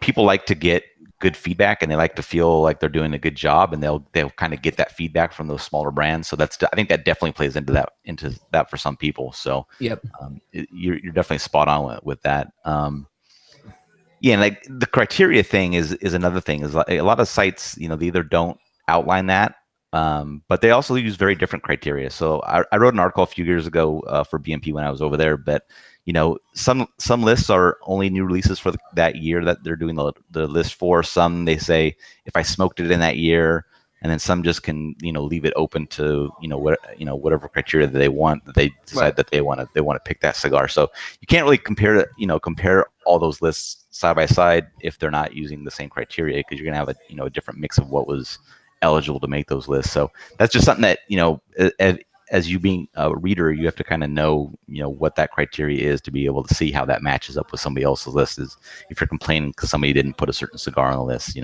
they just may not have had access to it or whatever it was that was the case. So I see one other thing that was interesting with the criteria. If you are a reviewer of cigars, right, you have to review the cigar before it makes the list, not after. And I saw I've seen one case of that, actually 2 cases of that now this year. You gotta if you're reviewing it, it's gotta be the same size that you reviewed, same blend, and it's gotta be reviewed. Now, I said because Bear's doing his list, but Bear's not a reviewer. Okay, so that's a different scenario. But that part I just don't get. Why are you reviewing the cigar after you're naming it on the list? Right. That's it to me. And the guy that claims his list is only boutique had a Villiger in there. Yeah, that's true. Jimmy, yeah, it was Boston Jimmy. That was Boston Jimmy. Yeah, he's got a Villiger in it. Which it's not. Yeah, it's not. So I didn't quite understand it. He said, "I'm just doing it." I'm like, okay. But you make did. up your mind. You got then you're opening Pandora's. But I love Jimmy. He's a good guy. So I love Jimmy too. Yeah. I love Jimmy, But fair point. It's a fair point. Yeah, and review selection is another one of what some of these sites do in regards to what they review. Is a lot of times they'll just review things that they know that they like or brands that they like, and without kind of expanding their horizons in regards to other cigars. They may be leaving stuff out that would score well for them, and they're just not really searching those out or spending the time or the money to make that happen for them. So you have to determine is this a real narrow, a narrow field of cigars that qualify here, or is how wide are they able to pull from to be able to put cigars that could qualify in that range. And I know there's one cigar that you and June reviewed that scored very high. That would never think that would be a cigar that you guys would review on your site. Right. But it scored high. So it was a case of you guys going out of the comfort zone. And I think sometimes I don't want to come off sounding like I'm trying to be a leader or anything like that, but we really push ourselves to try to do that. We want to try to smoke a variation of cigars. There's tons of cigars out there that we don't get a chance to smoke, but they may be ones that we like. So we really try to find things that maybe they don't get a lot of reviews. They don't get any reviews. Like that cigar you're talking about, I don't think I've seen anyone else review it. So it's not going to be on any other lists, but it's going to be on our list. But it was a really good cigar. So if other people, tried that and reviewed it and they enjoyed it, then it would make the list. But we really just try to push it. We want to smoke all kinds of different stuff, and what we try to do is we try to be unbiased as much as we can, and give every cigar a fair shake. And it's just a reflection of our palate. So whether we like it or don't doesn't mean that somebody else won't like it or they will like it. It's just, but we want to try to make the range as wide as we can to try to be as fair as possible. No, I think it's very important to do. I agree. Yeah. And I think there's a lot of a lot of people who doing these lists, they have good palates. This is not, but I kind of would like to see them. I'd like to see more people get out of the comfort zone a bit. And listen, the people that all you guys doing these lists, this is a relationship-based industry. You have relationships with all the manufacturers, and I don't understand how a lot of people, you don't do this, but a lot of people leave General and Altadis out of their list, because I'm blown away by the way General interacts with bloggers. They're tremendous. They have a department that specializes in that. They take you guys to factories. That the way bloggers are treated at a trade show is insane. I'll tell you what, and not because you're here, and because Aaron and I have said this, the General, when we go to the General booths, they do the best job. There's a lot of Victoria's incredible. Yeah, she does. Yeah, we've seen other companies step it up as well. Drew State's done a great job last year, but General's been doing this consistently for 9 years. So I've seen it.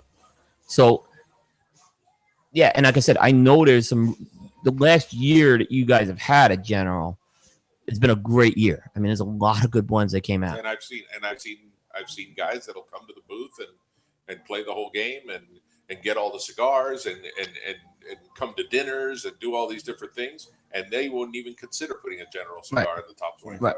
Yeah, that's terrible. Here's I'm gonna call one cigar right out. Hoyo I think got some love. Yeah. Has it gotten love? The silver? The silver, it has. It has. I think Hoyo has phenomenal cigar. Yeah, it is. I'm a big AJ fan this year. Yeah. To me, my favorite cigar this year has been that La Amistad and the H. Upman by AJ. But here, the cigar I was thinking about that I'm seeing a few people talk about it, but I'm not seeing it on the list, and it's not on my list because it's next year. Unfortunately, the review didn't get in time. It'll be on my list, Coop. But you know which cigar I'm talking about, right? Ligoria. That cigar that Ernesto did with General. That is. I gave you some of those. Yeah, that is an incredible. How I'm not seeing that on more lists. Like I said, less people didn't get I've seen the reviews out there, and I've seen good reviews of it. So The I mean, Punch Gran Puro Nicaragua. Again, one of my favorites Yeah. this year. I get if, like I said, if someone did, like I said, if it was, and that wasn't even reviewed enough. Yeah. Yeah, I agree. So I mean, so this is going back to why aren't these cigars? The relationships there, the access to the cigars are there. It's your fault, man. It's not my fault. Now I'm pissed. Finally, we can go now. We can go. Right. I mean, so I mean that's kind of where I'm going with that. It's kind of like I would think that these cigars. I mean, I'm just not seeing it. That's I truly just feel that the lists are. It's a little bit watered down now. It's watered down, but I'll also say another thing, Jack, and I can't speak for Aaron. There's two big months I have: IPCPR and the list months. Yeah. Yep. They're my two biggest months of the year. So until that changes, Sure. I do see people look at it now. The problem is when I see some of the lists I'm seeing, it's watering down something that was. It's making we have a watered down. It's watered down, and this ain't strengthening it. This ain't doing anything to help it. That's Right. kind of Your list ain't watering it down, Coop. You are one of the legitimate ones in this industry. So your list is certainly not the one I'm talking about being watered down. no. And But there are 500 lists now. yeah. But mine takes Yours takes $2. mine takes a generation to do. Yeah. Go ahead, Aaron. Let me turn back. Sorry about that. I think there's another topic is in regards to you put a comment in the show notes about why it's a problem for other online brands. These types of lists that are very narrow and things like that. Yes. And I think the more in depth that you get into the cigars and the more boutiques and things like that, and the more geek you get about it, you kind of reduce your audience in regard to who's interested in that information. So, and I think it goes along the same lines of the brands themselves. I mean, the general brands cater to a far higher volume of smokers than a boutique brand does. Sure. And that's because they have so many different brands and so many different lines. And So many. I think those flavor profiles. Yeah, yeah, exactly. You have all the different components necessary to create that wide net and gain that large audience. And it works the same way for the online brands. Is that if you're not reviewing the cigars that a wide range of people want to read, you're kind of reducing what that audience looks like. So it's kind of a double-edged sword for some of the media brands when they try to do that and review some of the lesser known cigars. Now, I agree. Ahead. Yeah, I think sometimes though and this is going back to what Jack was saying, we confuse the Facebook traffic with the Google traffic. There's a big difference, is what I see with the brands. And I think sometimes there's Facebook cigars and then there's non-Facebook cigars. Right. Like we were talking before, is you get the feedback from the brand owners and things like that. So you see which brand owners are very vocal on social media, and they get a lot of they share a lot of information out. So that's Steve Saka and Nick Melillo and things like that. So that's why I'm not saying the cigars aren't good and aren't worthy. No, I'll tell you, because they are. There's cigars. These cigars that I'm seeing on the list are on my list too. It's just they're not dominating the list I don't, and I can't speak for you, but I know it's not dominating the list. And it's not that they're bad cigars. It's just there's got to be more out there. Right. And I look back. I want someday that Instagram photo to have, instead of hashtag cigar aficionado, or in addition to hashtag cigar aficionado, I want that hashtag cigar coupe. Right. But everyone's still hashtag cigar aficionado. Yeah. So I kind of want to, and I want to see all the online guys get to that point. It's not going to get to that point the way, I mean, this year I saw a big change this year is what I was getting at. I mean, and other people in the industry have noticed it too. I think we all have different opinions on it, but that's okay. Right. Yeah. I mean, in regards to the larger brands, I mean, they only deserve to be on the list if it's a good cigar. You can't just say, oh, we have to put all these larger brands on the list either. They have to earn that spot. But if you're not smoking those cigars, then you're missing out anyway. So yeah. You have a favorite cigar this year? Toraño Captiva. That was 2014. I know. But so was I of the Shark. I got that today, by the It way. was like, what, 2015 or something? Did you get it today? I got 3 of them today, yeah. Nice. I can't tell where, but I bought them. Aaron, you had a comment in here, right? About the flavor profile. What was about smaller brands versus bigger brands on that? Yeah, I mean, I think a lot of the larger brands, like they're certain lines, they want to have them cater to certain smokers, and that those flavor profiles may be a bit diluted compared to some a brand or a line from one of the boutiques. So certain people are going to gravitate towards those cigars, and some people aren't going to gravitate to those cigars. So you can't expect some of those cigars to make the list and things like that. And I'm not picking on you, Jack, but like the Cohiba Blue, that's not going to be on any list this year, and it's I don't think it should be on a list. I don't think it's a good cigar, but you can't just say, oh, there's a new release this year, we need to put it on a list, something like that. There's plenty of other general releases that came out this year that will be making at least my list, but but it's up to the reviewer and their palate and things like that are going to find out which ones they like. So you just have to figure out which ones of those qualify, which ones are good enough to make those lists. But again, it's people have to smoke those cigars to be able to make the list, and if they don't, then they're you have to find out how legitimate their lists are for some people. If the reviewers are only smoking, if they like a certain flavor profile and they're just within that list, like that person's palate and their reviews are only going to fit to a very small minority of readers and things like that. I look, for example, cigar General came out with. Part of its heritage was it's a very traditional type of cigar. That was the red band that came out, and I see what it caters to the very traditional smoker. So it's less sexy, but there's a market for that. Solid cigar. So yeah, it's a solid cigar. Listen, It's not the sexiest cigar, but yeah. I'll tell you what I'm a little surprised at. Some of my favorite cigars, and we visited Skip's factory in Esteli. That was one of the factories we visited, and I gave Charlie one of the, or Esteban gave Charlie some cigars, and Charlie was blown away by one of them. But I'm surprised Skip cigars, some of my favorite cigars in the industry are made by Skip, and I'm surprised he's not making a lot of lists. Well, he hasn't come out with a lot of new, and that's the other point. Is unfortunately the lists have turned into more of the what's new. Oh, okay. And here's the thing about this, and we talked about this on Tuesday night, Aaron, with Bear. Skip's got. You think about he's got 5 core lines: the Cro-Magnon Aquitaine, the 2 Intemperance, and the Neanderthal. He hasn't had to discontinue a core line. Yeah. I mean, that's a. And it goes back, though, that's a very successful model when you look at that. Right? I see people introduce a core line and it's gone in a year.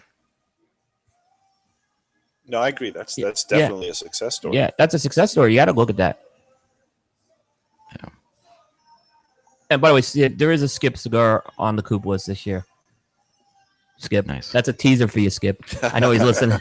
That's a teaser. So I just gave something away. How about that? Yeah. And I think to some extent, like I said, there's just different smokers that these cater to sometimes. And you look at the aficionado list. I would say you say Fuente, Oliva, and Padron. They're consistent year after year, and that's why they compete year after year. Their list is a tasting tournament. The online media is not. It's a subject. It's much. I don't want to say cigar aficionado is not subjective, but it's not a tasting tournament. It was pretty incredible that we lost tragically. Well, listen, we lost 3 icons in this industry. Right. They were 1, 2, 3. Right. They were. Yeah, they were. The only thing is, if you watch the Oliva video, they didn't mention Gilberto dying. So he hadn't died yet. I don't think he had died yet. So No, he hadn't passed away. yeah. Yet. So But yeah. Yep. So I mean, they should be at the top of that, the top 10 every damn year. They make great cigars. yep. No doubt. There's no doubt about it. So Yeah, and kind of going to the way the CA does it. I mean, with the cigars that make the list, you would think that they would make the list. Those cigars would be on a list somewhere the next year. I mean, what's the variation from year to year on some of those blends? But and that is a good question. When you select a cigar that isn't a new release from that year, right. that was a cigar from 2 years ago or 3 years ago, and then why doesn't that cigar make the list the following year? Yeah, maybe it drops down 3 or 4 spots, but yeah, exactly. But how does a number 2 cigar in 2017 fall off the top 25? I can actually explain that. They don't review it. They don't review it, so it doesn't get into the tournament. yeah, Right. Yeah. That's the way you get around it. Yep. Right. All right, we skip it. We come back to it the year after, or you review it. What they do is they'll put a different size in there sometimes. And I've gotten very size matters specific lately because I think there's a big, every size is different. Size does matter. Size matters. Agreed. Yep. Yeah. All right. Are we on to segment 4? No, it's not a segment. No, we'll wrap it up. Anything else we want to talk about, Aaron? I think we're good. Okay, so we'll kind of wrap it up here. Just before we wrap up, Aaron, what's happening on developing palettes? So next week on the 10th, we will be releasing our lists. So I have my own list. June has his own list. So we don't try to come up with some average of our reviews and things like that. We want people to be able to, if they have a palette similar to mine, they can see the list there. And if they have one similar to June, they can get one from him. And then on the 12th, next Friday, we'll be listing our value cigars of the year, or best cigar value. Not that we're doing, the lowest price cigars, but the cigars that have the best price to score ratio, so that you get the best bang for your buck from those. So those will be happening next week. Vault's on. All right. We have on Coop. We have the Primetime Awards. I'll have the schedule out next week. We'll stagger them. The 3 of us voted this year on the awards, so I thought it was an interesting exercise, Aaron. We had you, me, and Bear. Yep. And my general guy didn't win one of them, unfortunately. I'll kind of get to that. You'll find out about that. Wasn't you, Jack? Gets nervous. Did I just leak something out? It's teaser. No, but we have what is that, like no. There people. We have well, there's 5 categories. There's person, there's a factory and company, but there's big and small. So we differentiated the 2. Gotcha. And because I think we have to look at them separately. So they were the voting went very interesting, I thought, because we were not far. We just submitted nominations and we were all over maybe one category were a little more spread out, but it was interesting. And of course, I'll continue the countdown next week. This week, tomorrow, actually. Let me say. All right. What are you down? What number are you at? We're at 15 tomorrow. We're halfway there. 19th will be. Started like in November. Yeah. You got. All right. Anyway, and then just next week, our guest is Ernesto Padilla. Is there an oldest guy making a return to the cigar industry or what? Maybe tallest. Maybe I can win that one. But so anyway, I want to thank Jack and Charlie. I know we really appreciate it. I know we kept you guys late. Thank you. Thanks for having thanks me. for the opportunity. I live an hour away. Charlie lives 5 minutes away. I'll be asleep before you get home. What time you got to be in the office tomorrow? What office? What, you don't run that big Miami office? You don't run that big downtown Miami office? It's in one of my rooms. All right. Hey, thanks to our live audience. Looking at the live, we might have had one of the biggest live audiences in all seriousness. So thanks to everybody who hung in there. 8. No. Well, how many people do you have call in, guys? All right. Anyway, that's going to wrap up episode 37 of the Primetime Show. Thanks also to Casa de Monte Cristo at Prime Cigar for their hospitality as well. We'll see everybody next Thursday, 10 p.m. Take care, everybody. Have a good night. Good night. Bye, guys.